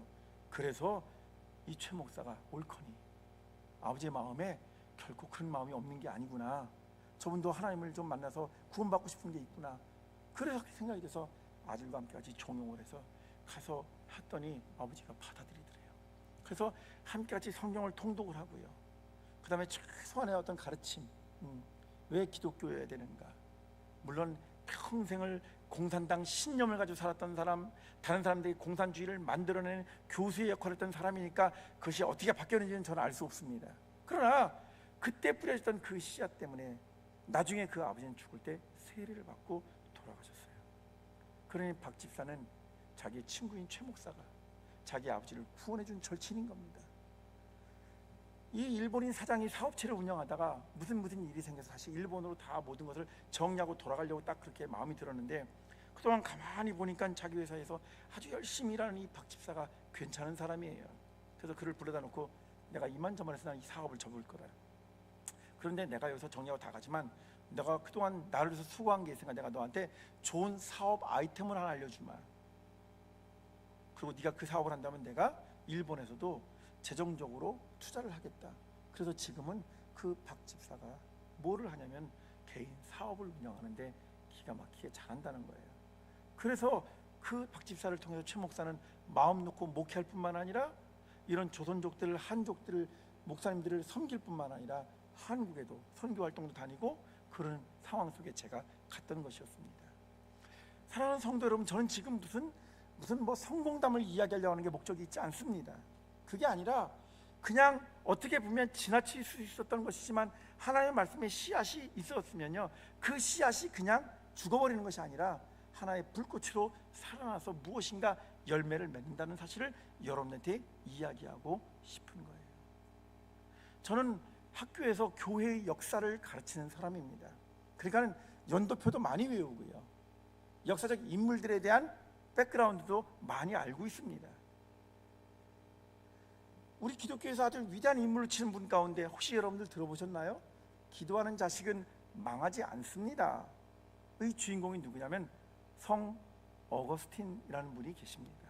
어머니의 이름은 모니카지요. 기도하는 자식은 망하지 않습니다. 어머니가 아들을 위해서 기도를 많이 했거든요. 그 성 어거스틴이 하나님을 만나게 된 것은 아주 간단한 것이었습니다. 그는 어머니의 종교 기독교에 대해서 관심이 없었어요. 어머니가 믿는 걸 가만히 보고 어머니랑 대화를 해보니까 말이 안 통합니다. 자기 격식에 안 맞는다고 생각을 했어요. 그런데 그가 로마 밀라노에 가서 수사 교수가 돼서, 어떻게 따져놓고 보면 저 변방 아프리카의 어떤 그런 출신이 로마 제국 치하에 가서 엘리트 그룹에 올라가게 되었는데요, 그런 상황에 이르게 되었을 때 어느 날 정원에서 이렇게 산책을 하는 중에 갑자기 어린아이의 음성을 듣습니다. 톨레 레게 톨레 레게. 그 말을 우리말로 번역하면 집어서 읽어라, 집어서 읽어라라는 말입니다. 주변을 살펴보는데 나는 분명히 귀에 쟁쟁하게 들렸는데 문제는 주변에 아무도 없어요. 그래서 생각을 했습니다. 아, 이게 하나님이 나에게 보내는 사인인가? 그래서 친구의 집으로 떠들어가서 너 성경책 있어? 그리고는 성경책을 달라고 그래가지고 말이죠, 어떻게 했느냐, 요즘 젊은이들이 하는 것처럼 그냥 그날의 운세를 보듯이 이렇게 펼쳤는지 잘 모르겠습니다. 그런데 그때 읽었던 본문이 어떤 본문이냐면, 제가 미리 찾아놓지 않았네요. 로마서 11장의 말씀이에요. 로마서 13장 말씀이에요. 로마서 13장 11절 이하. 또한 너희가 이 시기를 알거니와 자다가 깰 때가 벌써 되었으니 이는 이제 우리의 구원이 처음 믿을 때보다 가까웠음이라. 밤이 깊고 낮이 가까웠으니 그러므로 우리가 어둠의 일을 벗고 빛의 갑옷을 입자. 낮에와 같이 단정히 행하고 방탕하거나 술 취하지 말며 음란하거나 호색하지 말며 다투거나 시기하지 말고 오직 주 예수 그리스도로 옷 입고. 내일 주일 설교 본문입니다. 정욕을 위하여 육신의 일을 도모하지 말라. 여러분, 이 본문을 좀 여러분 들으셨을 때 어떤 분은 처음 들어보는 것 같은데 이런 분 계실지 모르겠습니다. 혹시 어거스틴의 전기를 읽어보신 분들이라면 나 어디서 그 얘기 들어본 것 같아 라는 분도 계실지 모르겠습니다. 하지만 한 가지는 분명합니다. 사랑하는 성도 여러분, 여러분들이 좋아하시는 성경 구절이 있죠. 어떤 구절일까요? 시편 23편, 요한복음 3장 16절. 이와 같이 어쩌면 여러분들이 좋아하는 성경 구절들이 되게 많을 거예요. 다시 말하면 여러분들을 감동시켜줄 만한 구절들이 많아요. 근데 이 본문을 보면 아주 그냥 평범한 것처럼 여겨집니다. 하지만 평범한 것처럼 여겨지는 이 본문을 통해서 위대한 한 인물, 기독교의 역사의 수레바퀴를 바꿔놓았던 어거스틴은 정원에서 산책하다가 들렸던 그 음성의 성경 말씀을 펼쳐보았고요, 그때 펼쳤던 이 본문을 읽고 난 다음에 그는 회심을 체험합니다. 그는 기독교인이 되기로 작정한 거예요. 그래서 이듬해 부활절 전날 밤 감독 밀라노의 감독 암브로시우스에게 세례를 받고 그 다음에 교회에 들어서 봉사하다가 감독이 되고 위대한 아프리카의 지도자가 되었습니다. 지금까지 만들어진 기독교 세계의 모든 가르침의 상당 부분은 이 어거스틴에게서부터 출현합니다. 그래서 우리는 이런 말을 하죠. 서양 철학은 아리스토텔레스로부터 기인한다면 서양 신학은 어거스틴으로부터 시작해야 옳다. 이런 말을 할 정도로 기독교 세계에서 어거스틴은 위대한 인물입니다. 그런 그를 감동시켰던 본문이 바로 로마서 13장의 말씀이에요. 그것이 뭐 특별하다거나 그것이 뭐 대단한 것은 아니지만 하나의 불씨가 그에게 임재하게 되었을 때 불꽃으로 나타나서 세상을 밝히는 불길이 되었다는 사실, 이것은 하나의 사례로 그치는 것이 아니라 위대한 인물들에게서 나타나는 공통점이라고 하는 거예요. 여러분, 그리스도인은 무엇으로 자기의 삶을 살아가는가? 하나님의 말씀으로 채색하면서 살아가는 것입니다. 저는 오늘 아침에 여러분들에게 기도하고 하나님 앞에 겸손히 무릎을 꿇자고 했는데, 우리에게 또 하나의 기둥이 있어야 될 것은 다름이 아니라 하나님의 말씀이 우리 삶의 안내자가 되어야만 한다는 것입니다. 기독교인들은 자기의 삶을 무엇으로 채워나가는가? 하나님의 약속의 말씀으로 채워나가는 것입니다. 이 다시 우리의 본문으로 돌아오도록 하겠습니다. 출애굽기 3장, 시간이 많이 지나갔으니까 우리 9절부터 12절까지 아닙니다. 시간이 없으니까 그것도 떼어서 13절 14절 읽겠습니다. 출애굽기 3장 13절 14절 같이 읽겠습니다. 시작.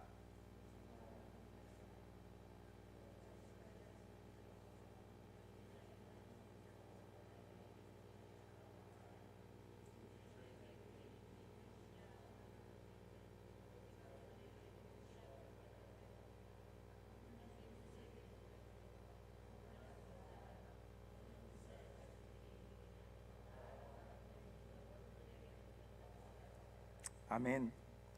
이제 중요한 이야기를 하나 하고 오늘 말씀을 마무리하기를 원합니다.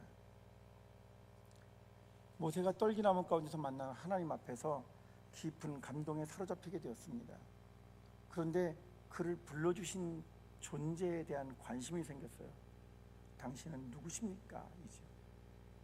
내가 만약 당신의 명령을 수행해야 된다면 나는 당신에 대해서 잘 알고 있어야 되지 않겠습니까? 이스라엘 백성들이 누구의 명령을 따르냐고 묻는다면 내가 당신에 대해서 설명을 해줘야 될 텐데 뭐라고 말하면 좋겠습니까? 그랬더니 우리 주님께서, 이거는 굉장히 중요한 본문입니다. 여러분들이 읽으신 것에 나는 나다라고 해석이 되어 있는데 그게 원래 히브리어의 원문에 맞습니다. 나는 나다, 그게 하나님이 우리에게 가르쳐 주신 하나님의 이름이라는 거예요.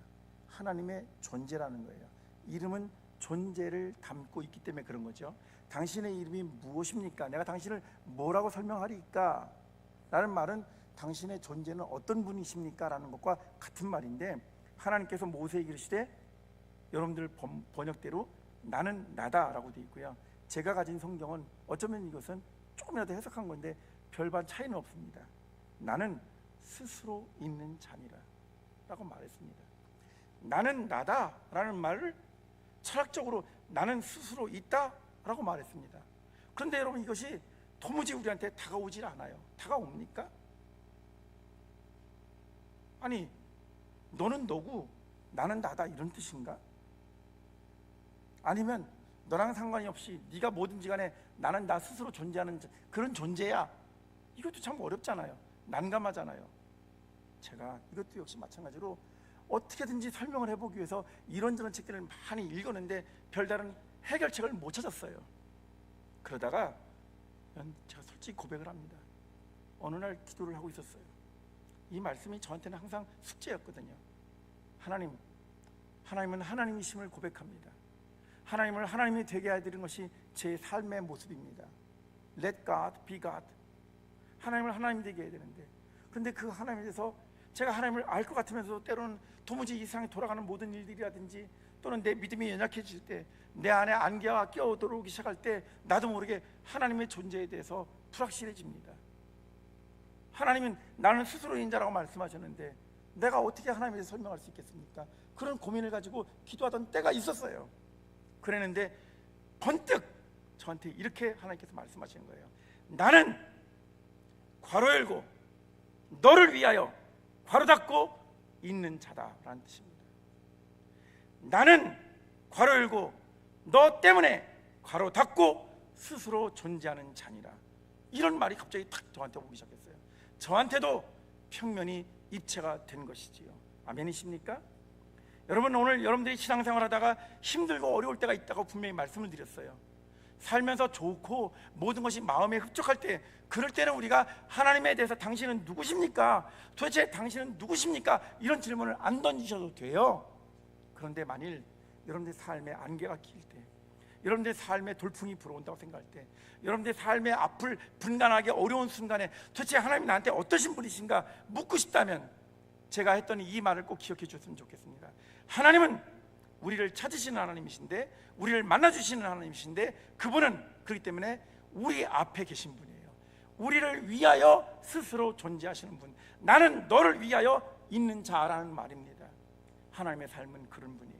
하나님은 천지 만물을 지어놓으시고 저 먼 거리에서 어디에선가 마치 리모트 컨트롤을 가지고 필요하면 우리가 다 켜서 아유 잘들 지내고 있나 이렇게 살펴보시는 분이 아니십니다. 그러니까 여러분, 신앙생활을 주일에만 하시려고 생각하지 마십시오. 하나님은 항상 우리의 삶에서, 제가 말씀드렸던 것처럼 날마다 우리 삶의 정면으로 나타나셔서 우리와 항상 함께 움직이시고 활동하시면서, 사단은요 우리에게 찾아오는 방식이 뭔지 아십니까? 필요하면 우리를 찾아오는 거예요. 사단은. 제가 독일에 갔을 때 어떤 만화가가 그린 만평이 있었습니다. 그 만평, 그 만화 그리는 거예요. 거기에 이렇게 돼 있어요.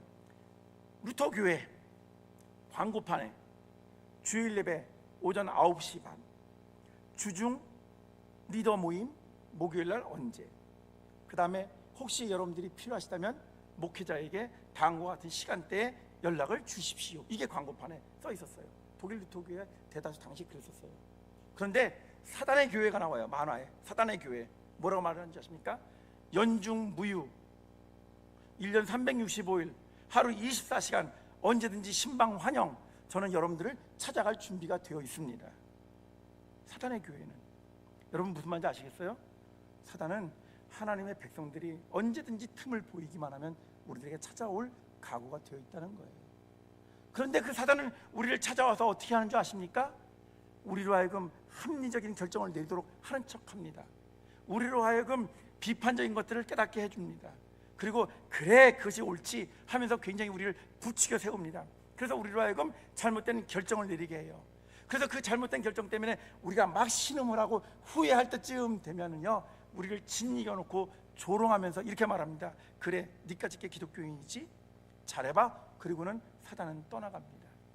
사단이 우리를 찾아오잖아요. 그러면 그 사이에 마치 구름이 우리와 태양 사이를 잠깐 구름이 가리면 햇빛이 안 보이는 것처럼 똑같이 사단이 우리에게 찾아오면 우리는 하나님을 발견하기가 쉽지가 않습니다.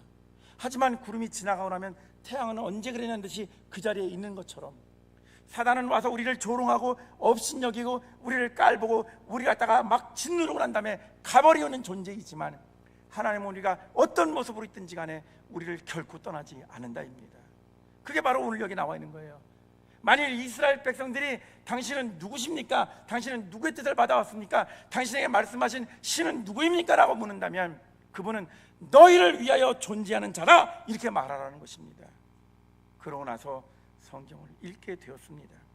출애굽기 2장 29절 28절부터 29절까지 24절 25절을 제가 읽어드리겠습니다. 하나님이 이스라엘의 고통 소리를 들으시고 하나님이 아브라함과 이삭과 야곱에게 세운 그의 언약을 기억하사 하나님이 이스라엘 자손을 돌보셨고 하나님이 그들을 기억하셨더라. 하나님은 한 번도 이스라엘 백성들이 그 애굽 땅에서 노예 생활을 하면서 고초를 겪고 있는 그 순간을 한 번도 외면하신 적이 없었습니다. 너희들이 정신 차리면 내가 관심을 가져줄게, 너희들이 회개하고 돌아오면 그때 가서 내가 능력을 발휘할게, 이렇게 말씀하지 않으셨습니다. 이스라엘 백성들은, 아니 하나님은 이스라엘 백성들이 하나님을 알기까지 그분 스스로 고난을 짊어지시고 고통을 감내하시면서 그러면서 이스라엘 백성들을 기다려 주셨던 분이세요. 우리 주님께서 십자가 골고다의 길을 걸어가시면서 우리에게 가르쳐 주신 것, 예루살렘 성을 향하여 우시면서 말씀하시기를, 예루살렘아 예루살렘아 너희들은 아버지의 날을 알지 못하고 너희들에게 아버지의 날이 가리워져 있구나 라고 말했습니다. 오늘 우리들이 그런 사회 속에서 살아가고 있지 않습니까? 얼마나 많은 사람들이 하나님과 상관이 없기 때문에 그날이 가려진 줄도 모르고 살아가는 사람들이 있다는 말입니다. 하지만 만일 우리들이 먼저 눈뜬 사람들이라면, 만일 우리들이 먼저 회개한 사람들이라면, 먼저 우리들이 하나님의 백성이라고 자부한다면 적어도 우리만큼은 이러한 사회를 향해서 눈물을 흘릴 수 있어야 되고, 우리를 위해서 일하시는 아버지가 다시 속히 오셔서 이 땅을 위하여 일하실 수 있도록 우리가 그분 앞에 선한 불꽃이 되어야 되지 않겠습니까? 그분으로부터 만약 우리가 정말 말씀의 불씨를 받아들인 자들이라면 주님의 몸 된 교회가 불꽃이 되어야 될 것이고, 불길이 되어서, 그래서 사람들에게 구름기둥이 되어주기도 하고 불기둥이 되어주기도 해서 이 험악한 세상에 소금과 빛의 역할을 감당해야 될 것입니다. 저는 교회를 다니다가 교회를 떠났던 사람들, 가난한 교인들을 통해서 많이 상담한 적이 있었습니다. 저는 학교에 몸담고 있으니까 기존 교회에 있지 않다고 생각해서 그러는지 종종 생각지도 못했던 사람들한테서 이메일을 받았었습니다. 처음에는 저도 의심했어요. 나한테 이메일을 보내오는 이 사람이 이단인지 신천지인지 여호와의 증인인지 어떻게 알 수 있어? 답장을 잘 안 합니다. 그러면 몇 번 이야기하면서 제 얘기를 들어주십시오 뭐 하면서 쭉 고민거리를 이야기를 하는데 정확하게 적다 가만히 읽어보면 아, 이런 것에 대해서 답하는 건 상관이 없겠구나. 그리고 또 어떤 경우에는 제 후배 목사님들을 통해서 교수님 이런 사람들이 있는데 한번 좀 만나서 상담 좀 해주세요. 그래서 집 근처에 카페 가서 한 2시간 이상을 대화하기도 한 적도 있었습니다. 그들이 이야기하는 것은 딱 한 가지였습니다. 교회가 싫어서가 아니라 교회가 제 사명을 감당하지 못하는 것을 견딜 수가 없었다는 것입니다. 세상을 향해서, 세상이 교회를 향해서 손가락질하고 있는 것처럼 비춰지지만 천만의 말씀입니다. 세상 사람들이 요구하는 것은 교회만큼만이라도 선한 공동체가 되어주기를 원하는 거예요. 그런데 그것을 못해주니까 세상 사람들로부터 외면을 당하는 것이죠. 저는 어저께 요셉 이야기를 말씀드렸잖아요. 요셉이 좀 대단한 사람인 줄 알았는데 형제들이 먼저 회개했잖아요. 정말 마지막으로 회개될 사람이 누구였습니까? 결국 남겨진 사람 요셉이었습니다. 가장 맨 마지막에 회심을 체험하는 것이죠. 저는 그렇게 생각을 합니다. 그런데 먼저 믿고 먼저 회심한 사람들의 책임과 사명이 있는 거예요. 그것은 우리가 선한 불꽃이 되어줘야만 하는 것입니다. 하나님의 거룩한 불씨를 받아들인 사람들이라면 그 불씨가 우리의 삶을 통해서 불꽃으로 나타나야 되는 것이고, 그 불꽃 속에 임재하신 하나님이 우리를 통해서 꺼지지 않은 불꽃이 되고 그것이 모여서 불길이 될 수만 있다면 저는 그러한 역사를 하나님께서 계속해서 지속해 오셨다고 믿습니다. 여러분들은 세계사 시간에 배우셨지요? 중세를 아마 다크 에이지라고 배우셨을 것입니다. 다크 에이지의 종말은 뻔한 것 아니겠습니까? 그런데 기독교 역사는 중세로 끝장나는 것이 아니라 종교개혁이라고 하는 위대한 전환을 이루었잖아요. 또 어떤 사람들은 말합니다. 세속주의가 물들어가고 계몽주의의 물결 때문에 기독교는 지금 다원화되고 어쩌고 저쩌고 이런 얘기를 많이 합니다. 하지만 여전히 이 지구상의 어디선가는 하나님의 말씀을 불꽃으로 삼아가는 공동체와 신자들이 있다는 것입니다. 감히 여러분들에게 부탁드립니다. 이제 우리도 우리의 삶이 하나님의 말씀으로 인하여, 하나님의 말씀의 씨앗으로 인하여 거룩한 불꽃이 되기를 간절히 소원합니다. 이번에 왔을 때 저는 베들레헴이라고 하는 곳을 방문했는데 모라비안 대학이라는 곳이 있습니다. 한번 가보십시오. 제가 그냥 공부할 적에는 모라비안 공동체는 독일의 저 유명한 백작 진젠도르프라는 사람이 재건한 것이다, 이렇게 저는 알고 있었습니다. 물론 시초는 얀 후스라고 하는 위대한 체코의 종교개혁자예요. 그런데 저는 진젠도르프까지 알고 있었는데 이번에 모라비안 대학에 가봤더니 그 대학 규정 앞에 세워진 동상은 진젠도르프가 아니라 얀 아모스 꼬메니우스라는 사람이었습니다. 역시 체코의 위대한 교육자이지요. 그는 카톨릭 신자들에 의해서 핍박을 받았기 때문에 고향을 등질 수밖에 없었습니다. 처음에는 폴란드 지역으로 갔다가 나중에는 독일 지역으로 이것저것 방황하면서 피신하면서 그러면서 피난처를 찾아가면서 신앙을 유지하는 지도자였어요. 얀 아모스 코메니우스는 더 이상 이주할 곳이 없다고 생각했을 때 젊은 세대들을 파송하면서 이렇게 기도했습니다. 하나님, 이들이 어디를 가든지 숨겨진 씨앗이 되게 해 주십시오. 영어에 hidden seed라고 기록이 되어 있습니다. 그런데 언젠가 당신의 뜻이 드러날 날 이 숨겨진 씨앗이 꽃을 활짝 피우고 열매를 맺게 해 주십시오. 그것이 오늘날 모라비안 공동체를 살아있게 하는 결실이 된 것입니다. 숨겨진 씨앗은 열매가 맺히게 될 때 놀라운 일을 이루게 되는 거잖아요. 오늘 우리 각 사람 한 사람이 그리스도인으로 결단하고 고백하면서 하나님의 말씀 앞에 거룩한 씨앗이 되십시다. 거룩한 불씨가 되십시다.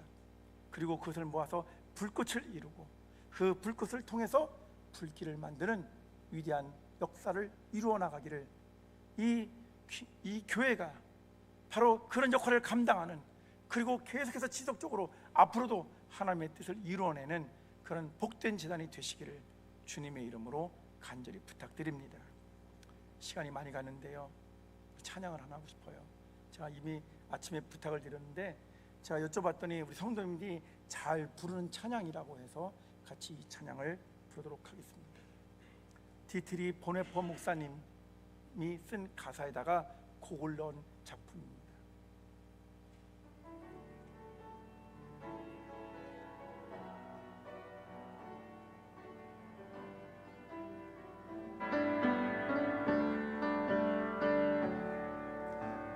선한 힘에 고요히 감사요.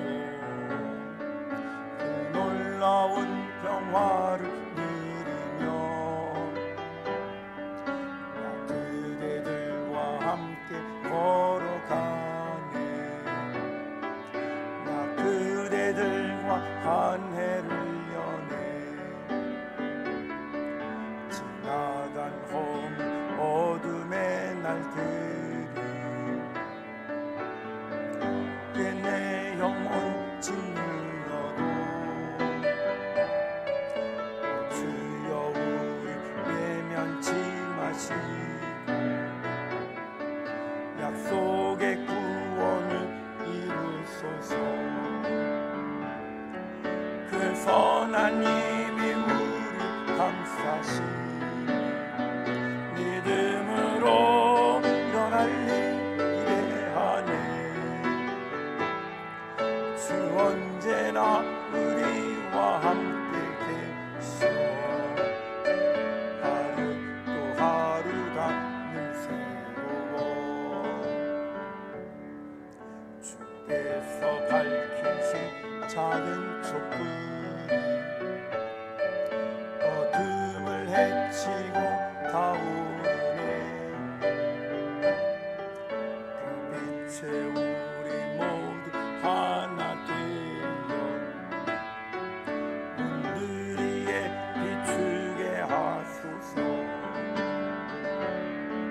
그 선한 힘이 우리 감싸시 믿음으로 일어날 일 기대하네. 주 언제나 우리와 함께 계셔. 하루 또 하루가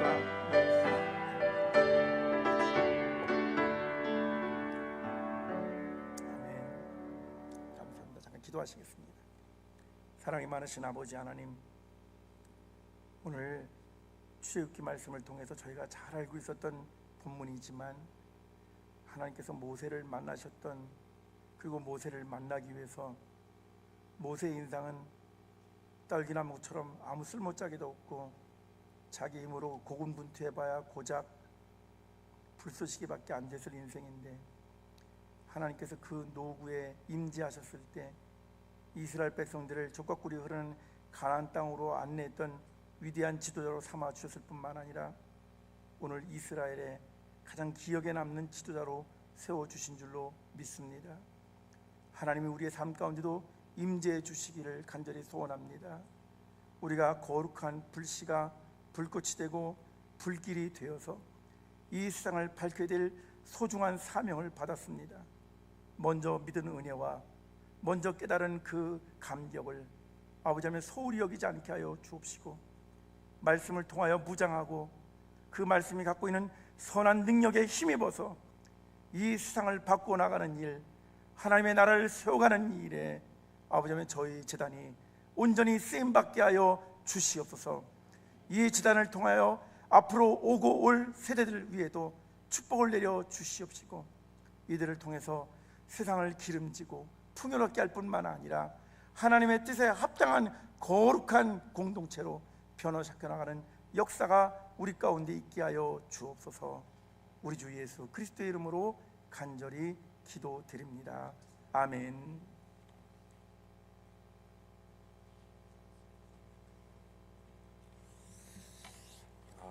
광고 말씀드리겠습니다.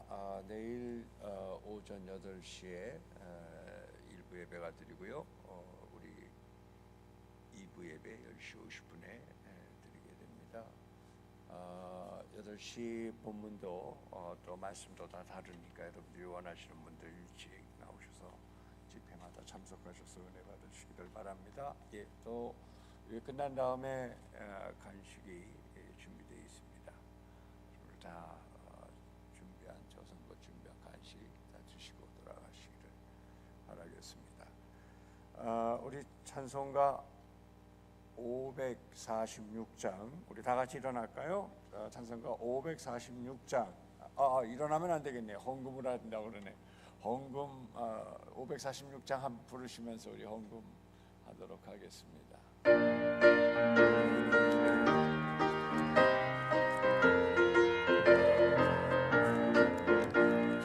주의 약속하신 말씀 위에서 영원토록 주를 찬양하리라.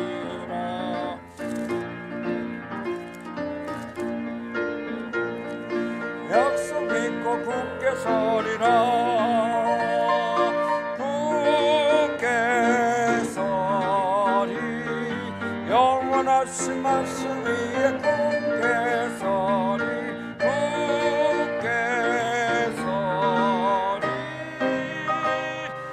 말씀 위에 굳게 서리라. 주님 약속하신 말씀 위에서 세상 염려 내게 없음할 때에 용감하게 힘써 싸워 이기며 약속 믿고 굳게 서리라. 굳게 서리. 영원하신 말씀 위에 굳게 서리. 굳게 서리. 그 말씀 위에 굳게 서리라. 4절 하겠습니다. 4절 주님 약속하신 말씀 위에서 성령 인도하는 대로 행하며 주님 품에 항상 안식 얻으며 약속 믿고 굳게 서리라. 굳게 서리. 영원하신 말씀 위에 굳게 서리. 굳게 서리. 그 말씀 위에 굳게 서리라.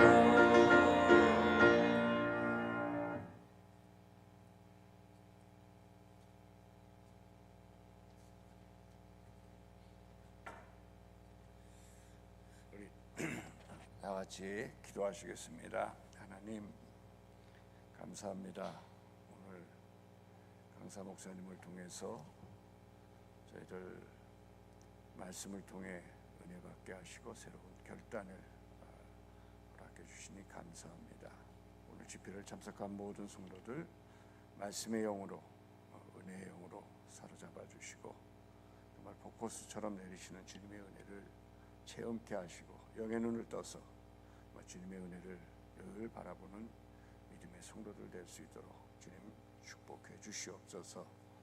주여 하나님 아버지, 정말 그리스도 안에서 새롭게 소생되는 역사가 일어날 수 있게 되기를 원합니다. 이 시간 주님의 은혜에 감사하며 귀한 예물을 준비해서 주님께 올려드립니다. 주님 받아주시옵시고 우리 주님은 저들의 마음과 또 성성과 그 이름을 다하시오니 저들의 삶이 형통하도록 주님 도와주시옵시고 아버지 주님의 말씀의 능력 가운데 온전히 설 수 있도록 도와주시고 주님의 은혜와 축복 가운데 늘 거할 수 있도록 주님 인도해 주시옵소서.